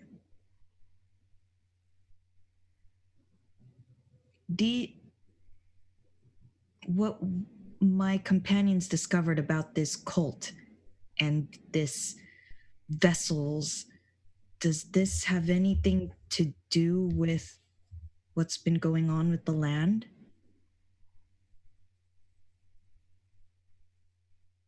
The land fades so long as Ignis is held back. Without their rejuvenation, without their lifeblood, the land will rot and decay and die. For those who wish to be opportunists and use the dulling of faith, who use what essentially means the end of some gods, they wish simply to usurp them for their own purposes. To speak of the end of gods is intellectually fascinating, but in a way foolhardy.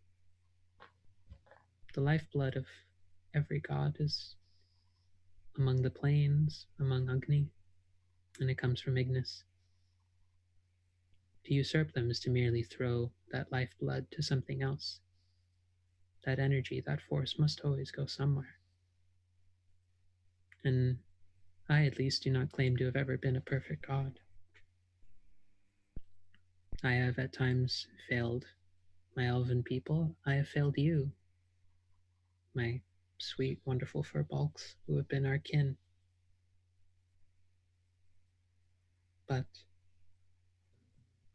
I have tried to hold the burdens that I do, only so that you might have freedom from pain and suffering, from knowing a world in which those who seek to reach the status of a deity do not wish subjugation upon you.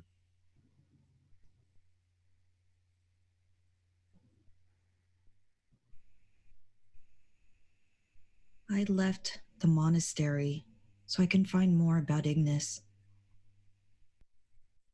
But my companions and I were a bit lost. We don't know where to go next.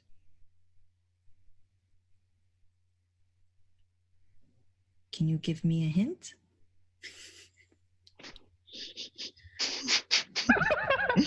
Great. Just tell us where to go. She That lets out a face. very I'm imagining Lapu's expression is that same face as well, which makes it even better. It's like a 7-foot tall fur bulk making that expression. But she smiles and she simply says, "Follow the wind, if you will. Follow the wind of the plains. There are others who are acolytes to other gods, to other deities. Perhaps they know more.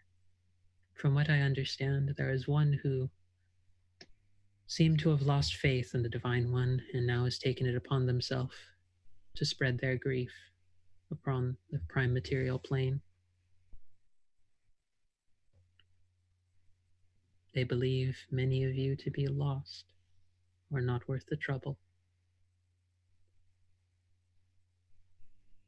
I, for one, have grieved for centuries and still thought all of you were worth the time and effort."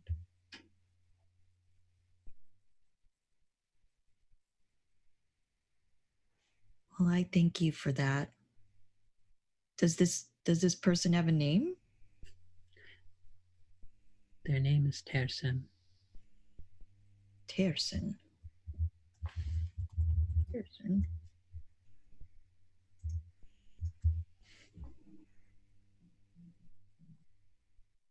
And we just follow the wind to follow this Tersum. Follow the land, follow the wind. The plains will lead you.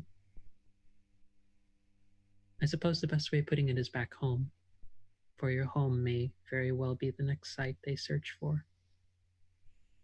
Home, huh?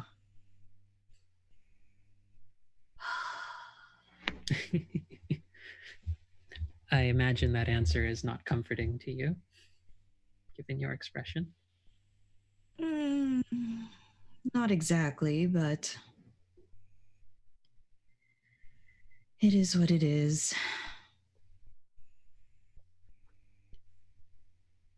The stream of tears flowing down her face that hasn't stopped this entire time. She's been entirely centered in her expression, but it's almost like there's just this constant stream of grief and sadness that follows her.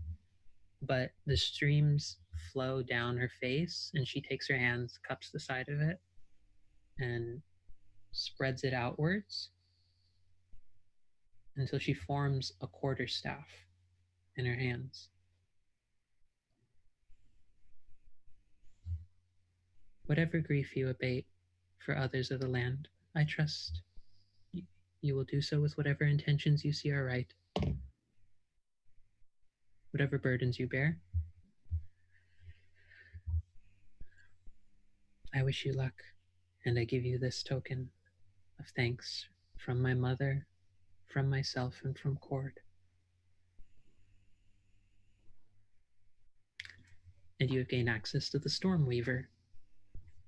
My lady, I take it and do like a martial arts type bow of accepting such a fine weapon. This was wielded by Reva, a devotee and champion of Lulz, the Spider Queen. I wish you luck in using it only as you need to. I will try to do you proud. Do yourself proud. As I've said before, I do not ever assume to have been a good god or correct as a god. I only hope to relieve suffering and whatever pain or grief aches you. For we are kin. And she sort of holds out a hand to you. I take it. And she walks with you along the streets just for a little bit. And you see there's actually some furbolgs who appear on the streets. Oh. You see other halfling communities, you see shifters, and then you also see it shift to much disarray and chaos, and then back to the neutral, and then a myriad. Just as you walk, it's like just a panel of cycling scenarios. I wish you well. And the dream ends. So, for your benefit, Lapu, you have gained what is known as the Stormweaver, a quarterstaff forged from onyx jade and limestone that crackles with storm energy, blessed by Cord themselves and wielded by Reva, champion of Lulth. While wielding it, it's a +1 quarterstaff, and it gives you a new elemental discipline known as Storm of the Ages. And it also gives you the ability to cast a modified web spell. The details I will send you right now. I will post in the chat in full, but this is yours. But yes, the dream ends, the next morning comes, and... Square Enix, if you're listening, please sponsor us. I didn't sing it for 10 seconds or more, I don't think. So I don't think we don't owe them money. No, I'm not saying give us a copyright strike. Royalties. No, our royalty. This is not a stream that supports us being getting copyright claims against us. Yeah, no, I wasn't saying give us copyright claims. I'm saying, hey, we're promoting you. You should sponsor us. But yeah. Big business, daddy, please. I'm not sure if that's gonna happen now. Well, that happened. So it's the next morning. Oh god damn it, chat! Why must you add to this? No lol Nintendo business daddy. No lol Nintendo business daddy. A quarterstaff of tears. I mean, that's literally what it is. It's a staff that crackles with lightning energy. And Lapu, like when you wield it for just a brief moment as you're walking around, you feel the lightning energy crackle all around your body in an aura. Oh no, why? Do I start crying too? I'm like, it's like Blue Diamond, just like, I don't know why. You don't start crying. You don't. Well, it's not a Blue Diamond stick. It's just, it does give you aura. You know what I could do? I could cast tragic missiles at the same time when you hit people. God damn it. So it really does become a boo-hoo stick. God damn it, Mario. So it is the next morning. There is a letter left behind for the group that Alphenia gives you, indicating that Azerlath, it is written by Azerlath, relatively quickly, but they indicate that they are going to be staying in the city, working in the library to uncover whatever information they can for their own personal reasons, and they'll serve just as, we'll say, for the rest of this campaign, rest of any other campaign that comes of this, as a contact in Chantica for you to speak with and work with.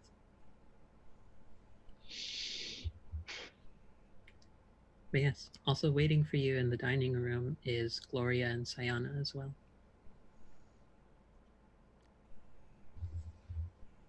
I feel like at this point I probably learned mass healing worst, and that's there's sausages to kind of eat. forgot that I statted that spell. And I'm just chewing on it and handing all of you some worse. I was like, eat this. Apparently it heals. Is it going to be animated? Is it going to move around? It's going to do other things that your spells have done? Is it going to appear in my head and land on me?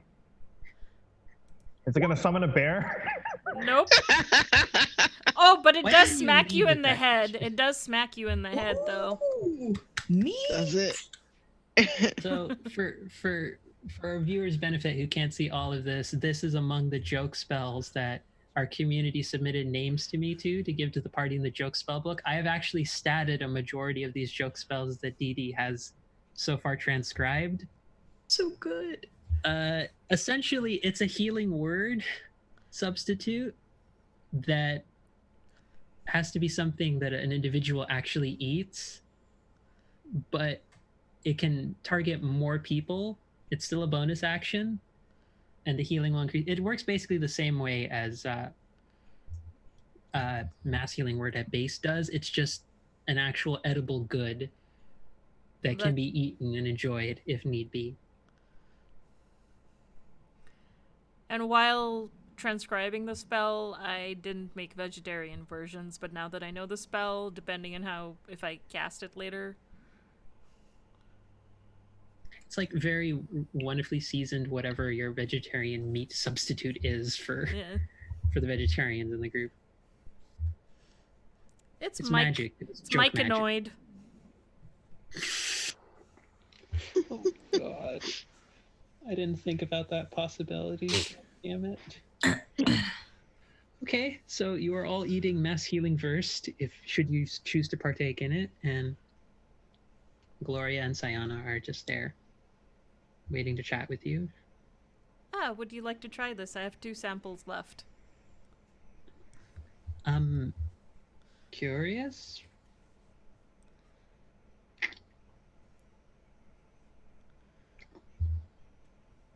It's very timey. Yeah, I learned it in a timely manner.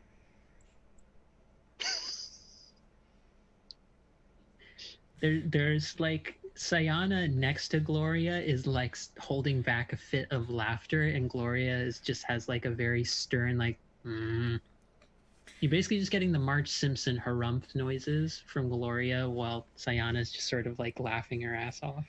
I'm sorry. I take what I get when I try to transcribe these spells. But I feel like you came to us for a reason. We appreciate, this is Gloria speaking, we appreciate what you've done, and we just wanted to give our personal thanks about the matter.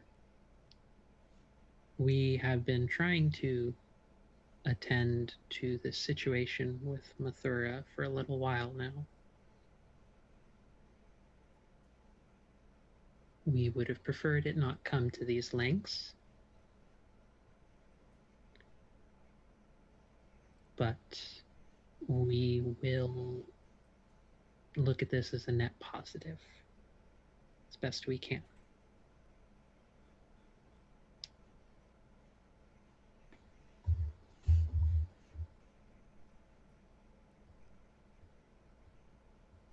Well, I guess you're welcome.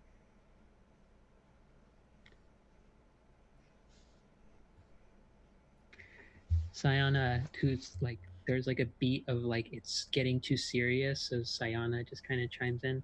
So yeah, thanks for killing the guy.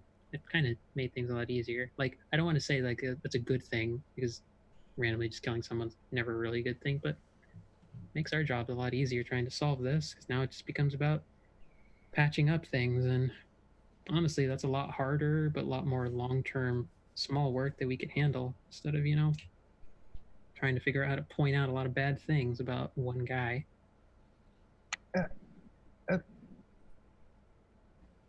At risk of, I don't know, being forward, could we possibly get an idea of what you're doing to clean up in the aftermath? Partially it's just so that we don't get in your hair, but partially it's also because we were very concerned about Mathura. And as you can see, sometimes our concern is a bit messy in how it plays out. We gathered as much. The birds came back, by the way. It took a little bit to calm them down. I turn to Lapu and I give Lapu a bunch of excited hand gestures. Yeah, they're outside for all of you if you would like to attend to them. But and like Sayana, I will go to them. Well, there goes Furbolg. Sayana will just will directly state, I realized that relatively blasé before about and low on details for how we were addressing it, but acolytes of his sometimes were prodding for more details on us. We wanted to be certain we weren't going to get hurt for whatever we were doing because we'd heard Mathura had been doing some kinds of things. So we were trying to be more low key about this, but now that that route obviously has not worked, and mind you, with us trying to be low key, we were just trying to talk to a lot of folks on a more personal level, small case by case, just to diffuse some of the tensions. It looks as though there's a need to do that a little bit more openly and broadly. So we have actually gathered some of the Circle of Dreams druids and other specialists to facilitate just sort of spaces for us to just sit down, chat, whether in the public courtyards or just in other places of homes of individuals who would like to host them, and just create just a zone of safety, just a hearth of comfort and calm for people just to not feel overheard, to not feel like they can't get out their thoughts or emotions, but to address some of these tensions. And out of character, essentially, Circle of Dreams druids are using their Hearth of Shadow and Moonlight to create a total cover space so that no one can hear them. So they're essentially creating discussion spaces for people to actually talk and get out the tensions. And they're creating like little focus like discussion groups for people just to start talking a little bit more easily with each other. So like after event counseling. Essentially, yeah. They're essentially like post-trauma, or some sort of. Yeah, essentially the Circle of Dreams druids sort of function as kind of de facto counselors in some ways, that some of them are trained in working to try and help process the grief of the past by having the visions that they receive through their dreams, through the Feywild as interpretations, to look back on the past and reflect on them. So it's a lot of that kind. This takes like a good amount of explanation. I didn't want to do that like all in character because it's a lot to explain, but this is the gist of what you get, that there are genuine efforts in the midst of Mathura no longer being a public entity for folks to be, for those who it seems as though Gloria and Sayana were more covertly involved with trying to undermine Mathura, but didn't want to do public because then if you went public, it might become one of those cases where it ramps up the agitation and tensions, and their concern was to make certain people were safe and diffuse that more low-key before it got to something big. In the spirit of also joining in, not like role-playing every moment of it, somewhere in that conversation I just signaled to my sister, I am not happy with leaving. I am confident these people have it handled. Yeah. Also out of character, as a quick explanation, those checks that both Baya and Bo made a couple sessions back, getting a sense that like Gloria and Sayana had been, there's a bit of information they were holding back when you were talking to them about it. That's what that was about. Like now it sort of clicks in. Your characters, I would say, would know this, that there's a sense that like that's what they were hiding and not wanting to disclose. That they were treating it with some seriousness. They couldn't just outwardly show it because they wanted to be very careful about it. I will give Sayana some finger guns. They will not understand the gesture because guns don't exist yet. It's a cult crossbows. thing. It's like crossbows. Like kind of look like guns. Both the crossbow and it's a cult thing are fill me with joy to hear as their responses.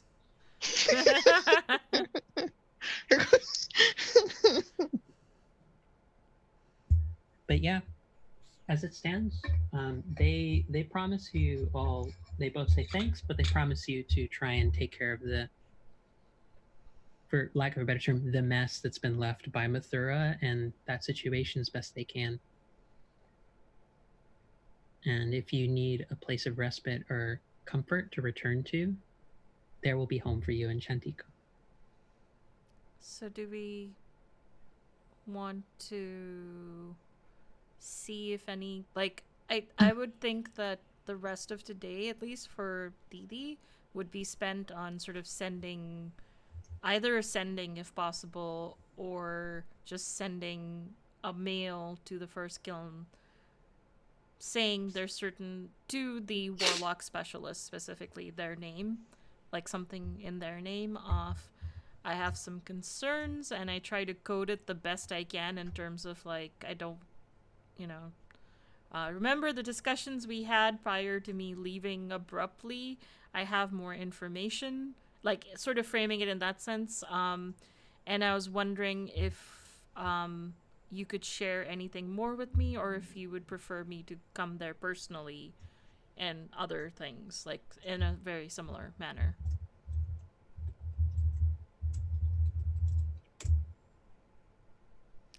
To Yolanda Rocabado. Rocabado. So that I just looked up the name because I remember that I did have it somewhere on hand. So Yolanda Rocabado is a Tabaxi Great Old One Warlock Specialist. There's a reason why I like Tabaxis. You will get the sense that they will reply, and I imagine if Didi doesn't have the spell themselves, then Azerlath is able, through their sort of work at the library, given that they'd already been, you and them had already been working in tandem with one another to research. Mm-hmm. The individual, I think, was Rosa Aaronwin, the High Elf specialist of Lulth, High Elf librarian acolyte of Lulth, had already been fond of them and have taken them on. Azerlath will send the message for you, and you'll get a reply of they'll look into what they can and see what information they can gather. Okay. Yeah, so that's what I kind of set off to do, regardless of whether we're staying or going.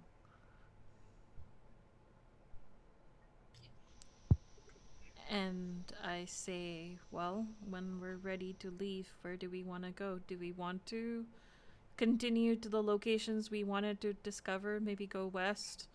Or do we want to deal with what's happening with the cults? Because I get the feeling that this is just going to ramp up, and at some point we won't be able to ignore it, and we won't be able to run away from it. Well, we want to figure out what vessel means, right? And we were proposing that your old school might help with that. We were proposing that spying on the cult might help with that. And I don't know if this is something, I just think, is it helpful maybe to ask some experts here while we're here for that? Or do you think we want to keep that? No, I think it's a good idea. I already sent word to the first kiln, and hopefully we get a message before we leave. And if we don't, I'm sure one of my professors knew me. They would probably send me a sending if I've already left the city. Word will reach me. They're very...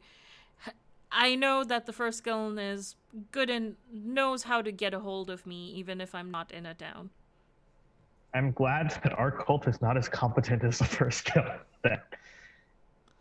How do we? Okay, so who do we want to ask first, or rather, what source of information do we want to seek? Do we want to just head out and try to find a sect of the cult to spy on, or do we want to ask the temple people here what they think about? I don't know. Well, letters written in abyssal about vessels. Well, you had suggested that we speak to the leaders here. Maybe you, and I will admit I only know part of the story, and what my understanding of what's going on, I know is very different than what you know. Do we want to mention Mathura related, or do we want to treat it as an academic interest? I think at this point, let's not bring up the dead. This is an issue that if it's not Mathura, it would have been someone else. To a certain extent, I don't think Mathura is as important to the situation as it is to get information of what's going on. Sure. My person I have talked to in the past is Sayana. Do any of you talked to anybody from a temple that perhaps would know something? Gloria is one, and there are various temples to various gods here, and there are also the libraries that are presided over by a lot of divination specialists and such. So there are libraries, there are religious leaders here. It just depends on like how much time you're willing to spend trying to either find them, talk with them, or research that material. And how well your checks go will determine like how much like information I can give you at this time based off of what they have on hand or what they know. Okay.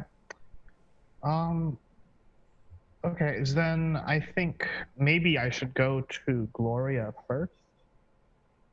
And if so, then maybe Bo is the best to sort of grease the wheel, so to speak, since you've spoken with Gloria before.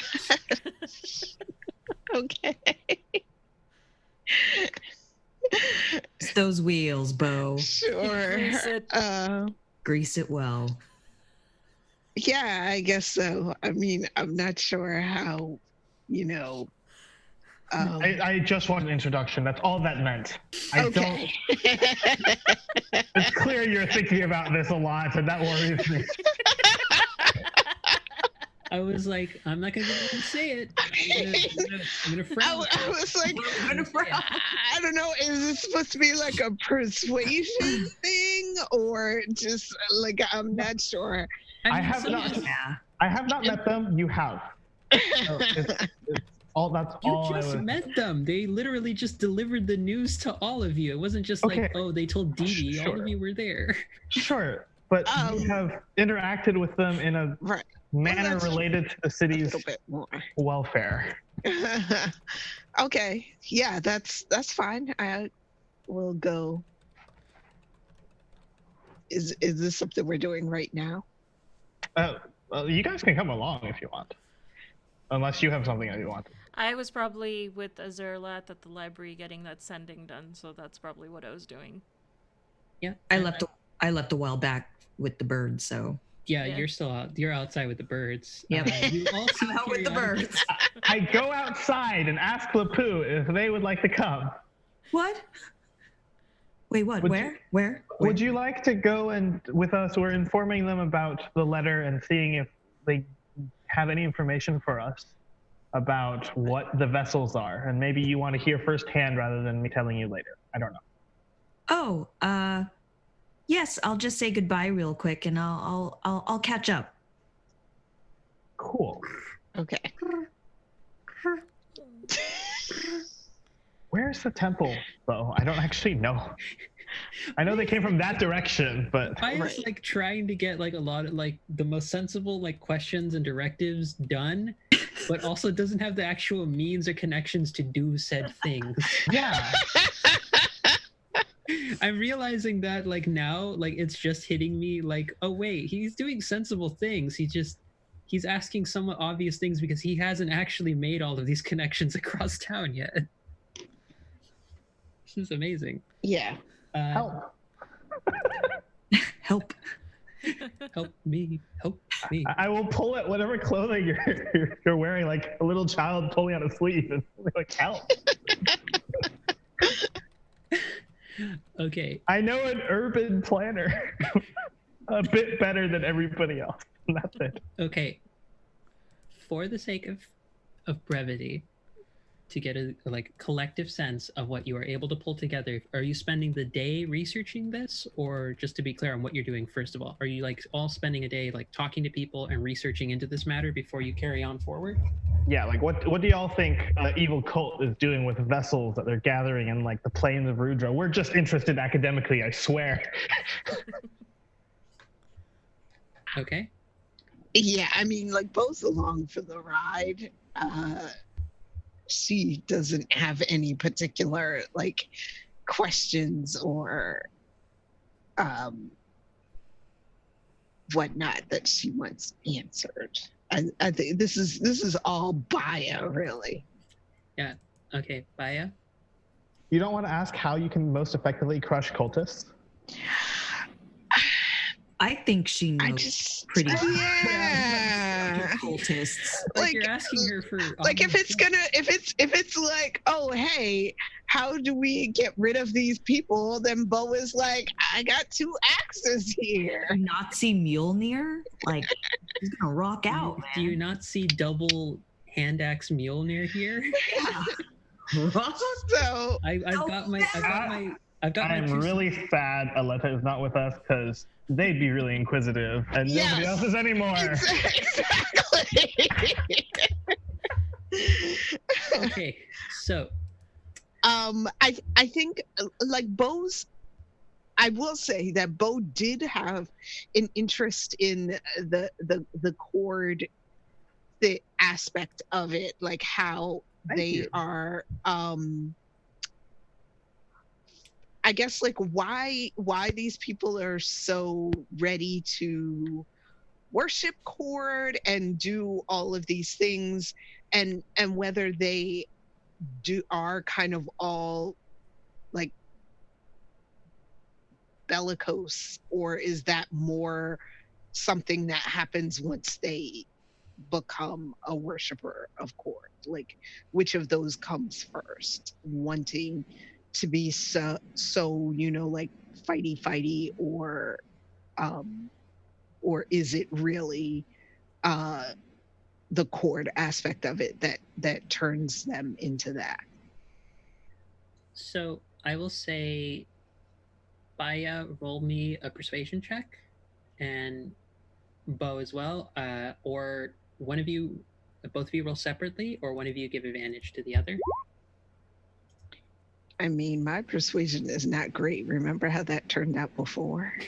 I don't think you'll have to worry about that. Yeah. So, Bo, if you pass along to those questions to Baya, so what are the core just baseline things would you like to ask and know about? It's just about the cult in general, what they know about vessels, and also the chord question. Because I know the chord question, that one I have an answer for, but what is Baya specifically sort of, because we are looking at the time, we are reaching near the end of the session, but I do want to give like just a bit of that answers right now.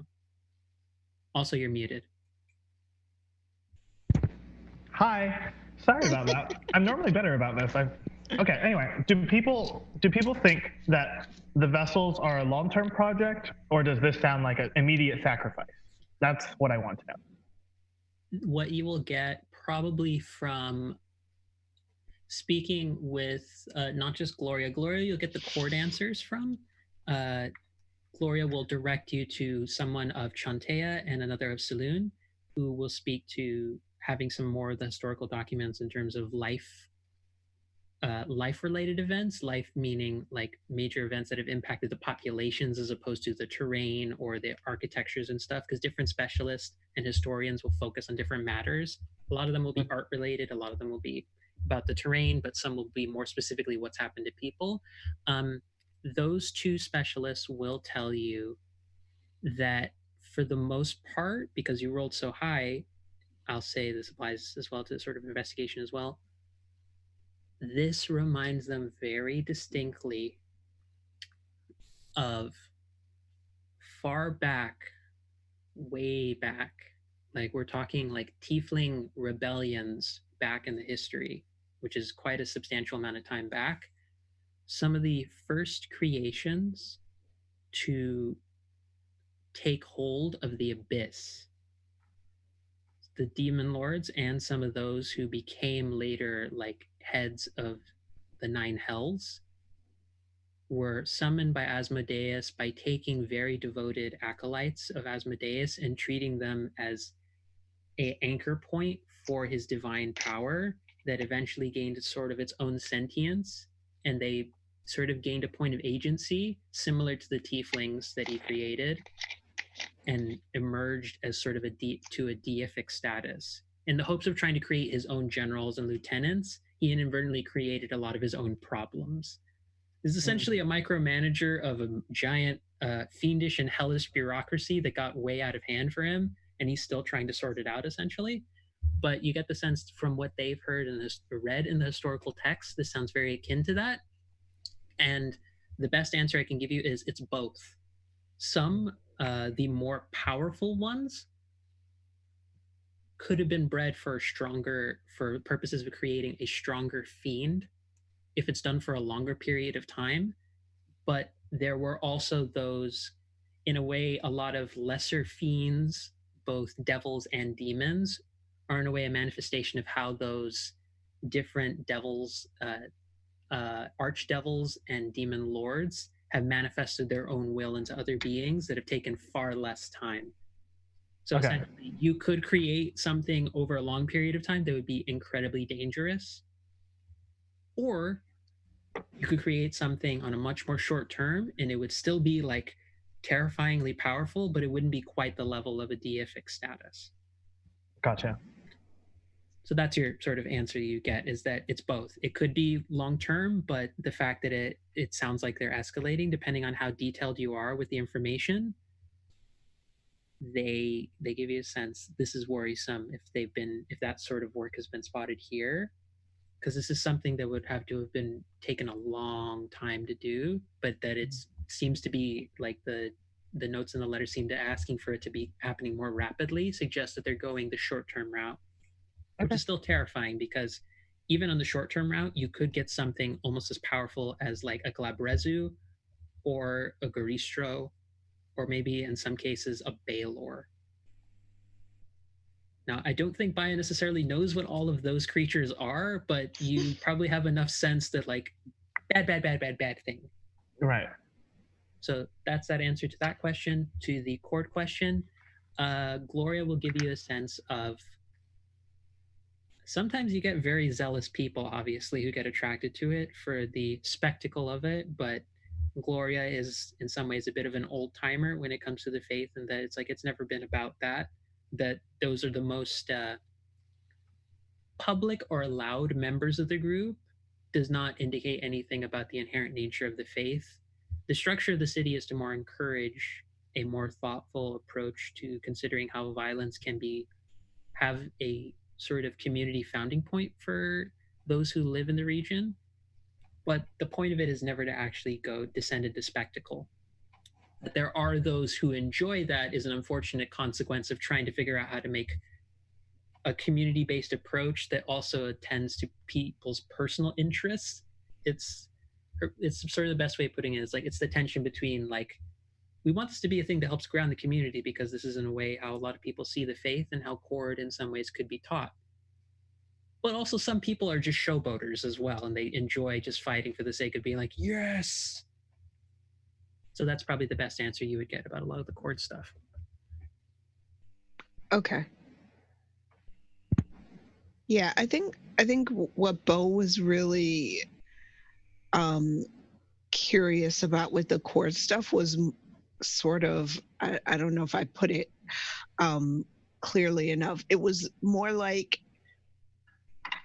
is there something that is drawing these people here? Like, are they being gathered, I guess, and under the auspices of being cord worshippers, but they're really being used for something else? As far as Gloria and a few other acolytes can attest to, they would say no. That Okay. That Chantico, like the title of the Warden of Courage and Strength, also had an older moniker of the Warden of Protection. There is in some circles an interpretation of the Lady of Protection, who was said to have been a lieutenant of Cord, who was almost to the same godly or deific status that Cord possessed, who was said to be sort of an attractive, more caring, nonviolent kind of approach to it, but still endorsing a sort of necessary self-defense approach to violence. And that has been an appeal for some people. But a lot of the appeal for people coming here is that very much it is a refugee like region. Mm-hmm. People coming here bring a lot of faith. Like even that perspective, that kind of zealous take on Cord, that's come out of mixtures of Lothian, Vondrian, Chantian, Selunian like influence. At this point, like even the folks who are saying like, yeah, this is what Cord would like, They're like, you are talking about the 37th interpretation after 12 mixes after 6 generations of two people's take on the chord, is like the best way of putting it. So that's the religious aspect to it, of what is drawing people. But a lot of people, really, the short of it is that it's a refugee haven in a lot of ways, the same way Avis is it's the small folk haven. It was built to be an alternative to what Backfire is. Okay. So we are running short on time. So I want to respect, if there is anything else major that the group would like to look into, we can leave that for the beginning of next session. Look into if there's anything you want to ask or just find out stuff about. But I'm going to sort of leave the session right here. Not sort of, I am leaving the session right here. Damn it. Qualifiers, I say those way too often. I'm leaving the session right here, where the group has managed to sort of settle down a lot of what's happened in Chantico, or at least seen the beginnings of what will likely be a long period of healing and repair of tensions that have existed for a long period of time. But you've gained a new level, new equipment, and we'll need to figure out what your next direction is going to be. But so with that being the case, we're closing the session there tonight, everybody. Going to give thanks again. Let me pull up their dang old script as we're heading out. Thank you to everyone who followed and subbed us. I'm trying to recall who rated us earlier. It's not showing in my chat, but thank you to the folks who rated us partway through. Manaspot Studio. Manaspot Studio, thank you for showing us the love and support. Thank you to everyone who's been with us. We capped off, I think, at about 12 viewers consistently throughout this whole period of time. So thank you, folks who stayed up during this time slot. Late. So yeah, it's late, but thank you so much for this. We're gonna keep going on and see where our party travels to next after this point. But we're gonna figure out who to raid after this. But yeah, I'm working on that. Are we just going straight to that? Are we doing player outros? Yeah, I think let's do a shorter player outro just to respect everyone's time. But sure. I'm gonna leave that to first off, Baya, our wonderful aunt. Where's the outro? Hello. So I'm Anthony. I play Baya, and you can find me online as Jadirius on Discord. Don't really use Twitter, and you can find my blog, dungeonanthology.com, where I blog about D&D stuff, and I'm currently doing an October challenge, so I'm very behind. All right. Next up, our delightful barbarian Bo / Lily. Hello, I am Lily. I'm Elise on Life on Twitter, and I'm the Scribe on Twitch and Discord. And you can find me in both places. I stream here with Welcome Party RPG, and I also am part of a Star Wars actual play podcast called Misfits of Space. Fantastic. Then moving over to our delightful furball boy / fantastic person in general, Gemma. Hello, thank you for watching. I played Lapu, but you can find me on Twitter and Instagram at Kupo Night. Twitter, that's Kupo with a 0. If you can find the original person of Kupo Night and tell them to give it to me, that would be great. But I guess for brevity, you can just find the games I'm on when I'm on my Twitter updates. And if you're heading over to Big Bad Con next week, please say hi. This will be my very first Big Bad Con and gaming con ever. So please make me feel welcome, because I am a very social anxious person. Thank you. And last but not least, well, of our players, Didi / Mariam. Hi everybody, you can find me on Twitter at media_junkie, and you can see all the things that I'm doing, including the Musafirs, which is currently on a break and will start up late October. I will also be at Big Bad Con along with Gemma, so it's gonna be a fun. I hope to see y'all there. Come and say hi. And yeah, that's me. And go ahead, Angela. Take it away, Angela. Bring us home. You can find my writing work my poetry work and my music commissions work on at Patreon at Philosophem. I'm one half of the Queerly Yours podcast. We've currently been on hiatus, but we're starting up soon once my partner and I figure out work scheduling stuff. I am the DM here for Adventures in Agni, here on Games on Friday for Let Sleeping Angels Lie, D&D 5e campaign. And I am also, what's the other thing that I'm forgetting? I am forgetting something else that I am. Oh yes, no, I just remembered it. I am also a content creator and writer for Art for Ourselves, a QT PoC media publication collective that we just released our fall Equinox issue, where I've contributed to writing about disabled creativity and resistance. So feel free to check that out. And that is me. You can find me at Phoenix24Fem. That's it for now. I love you all, my wonderful players and viewers, and I hope you enjoy as we are going to be raiding Maddie Morgs. So thank you everyone for joining us and supporting us, and blessings to you all.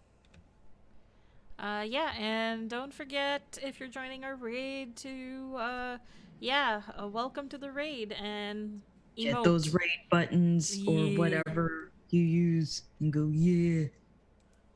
Don't forget the hype is real. All right. Oh, hype is real. Okay.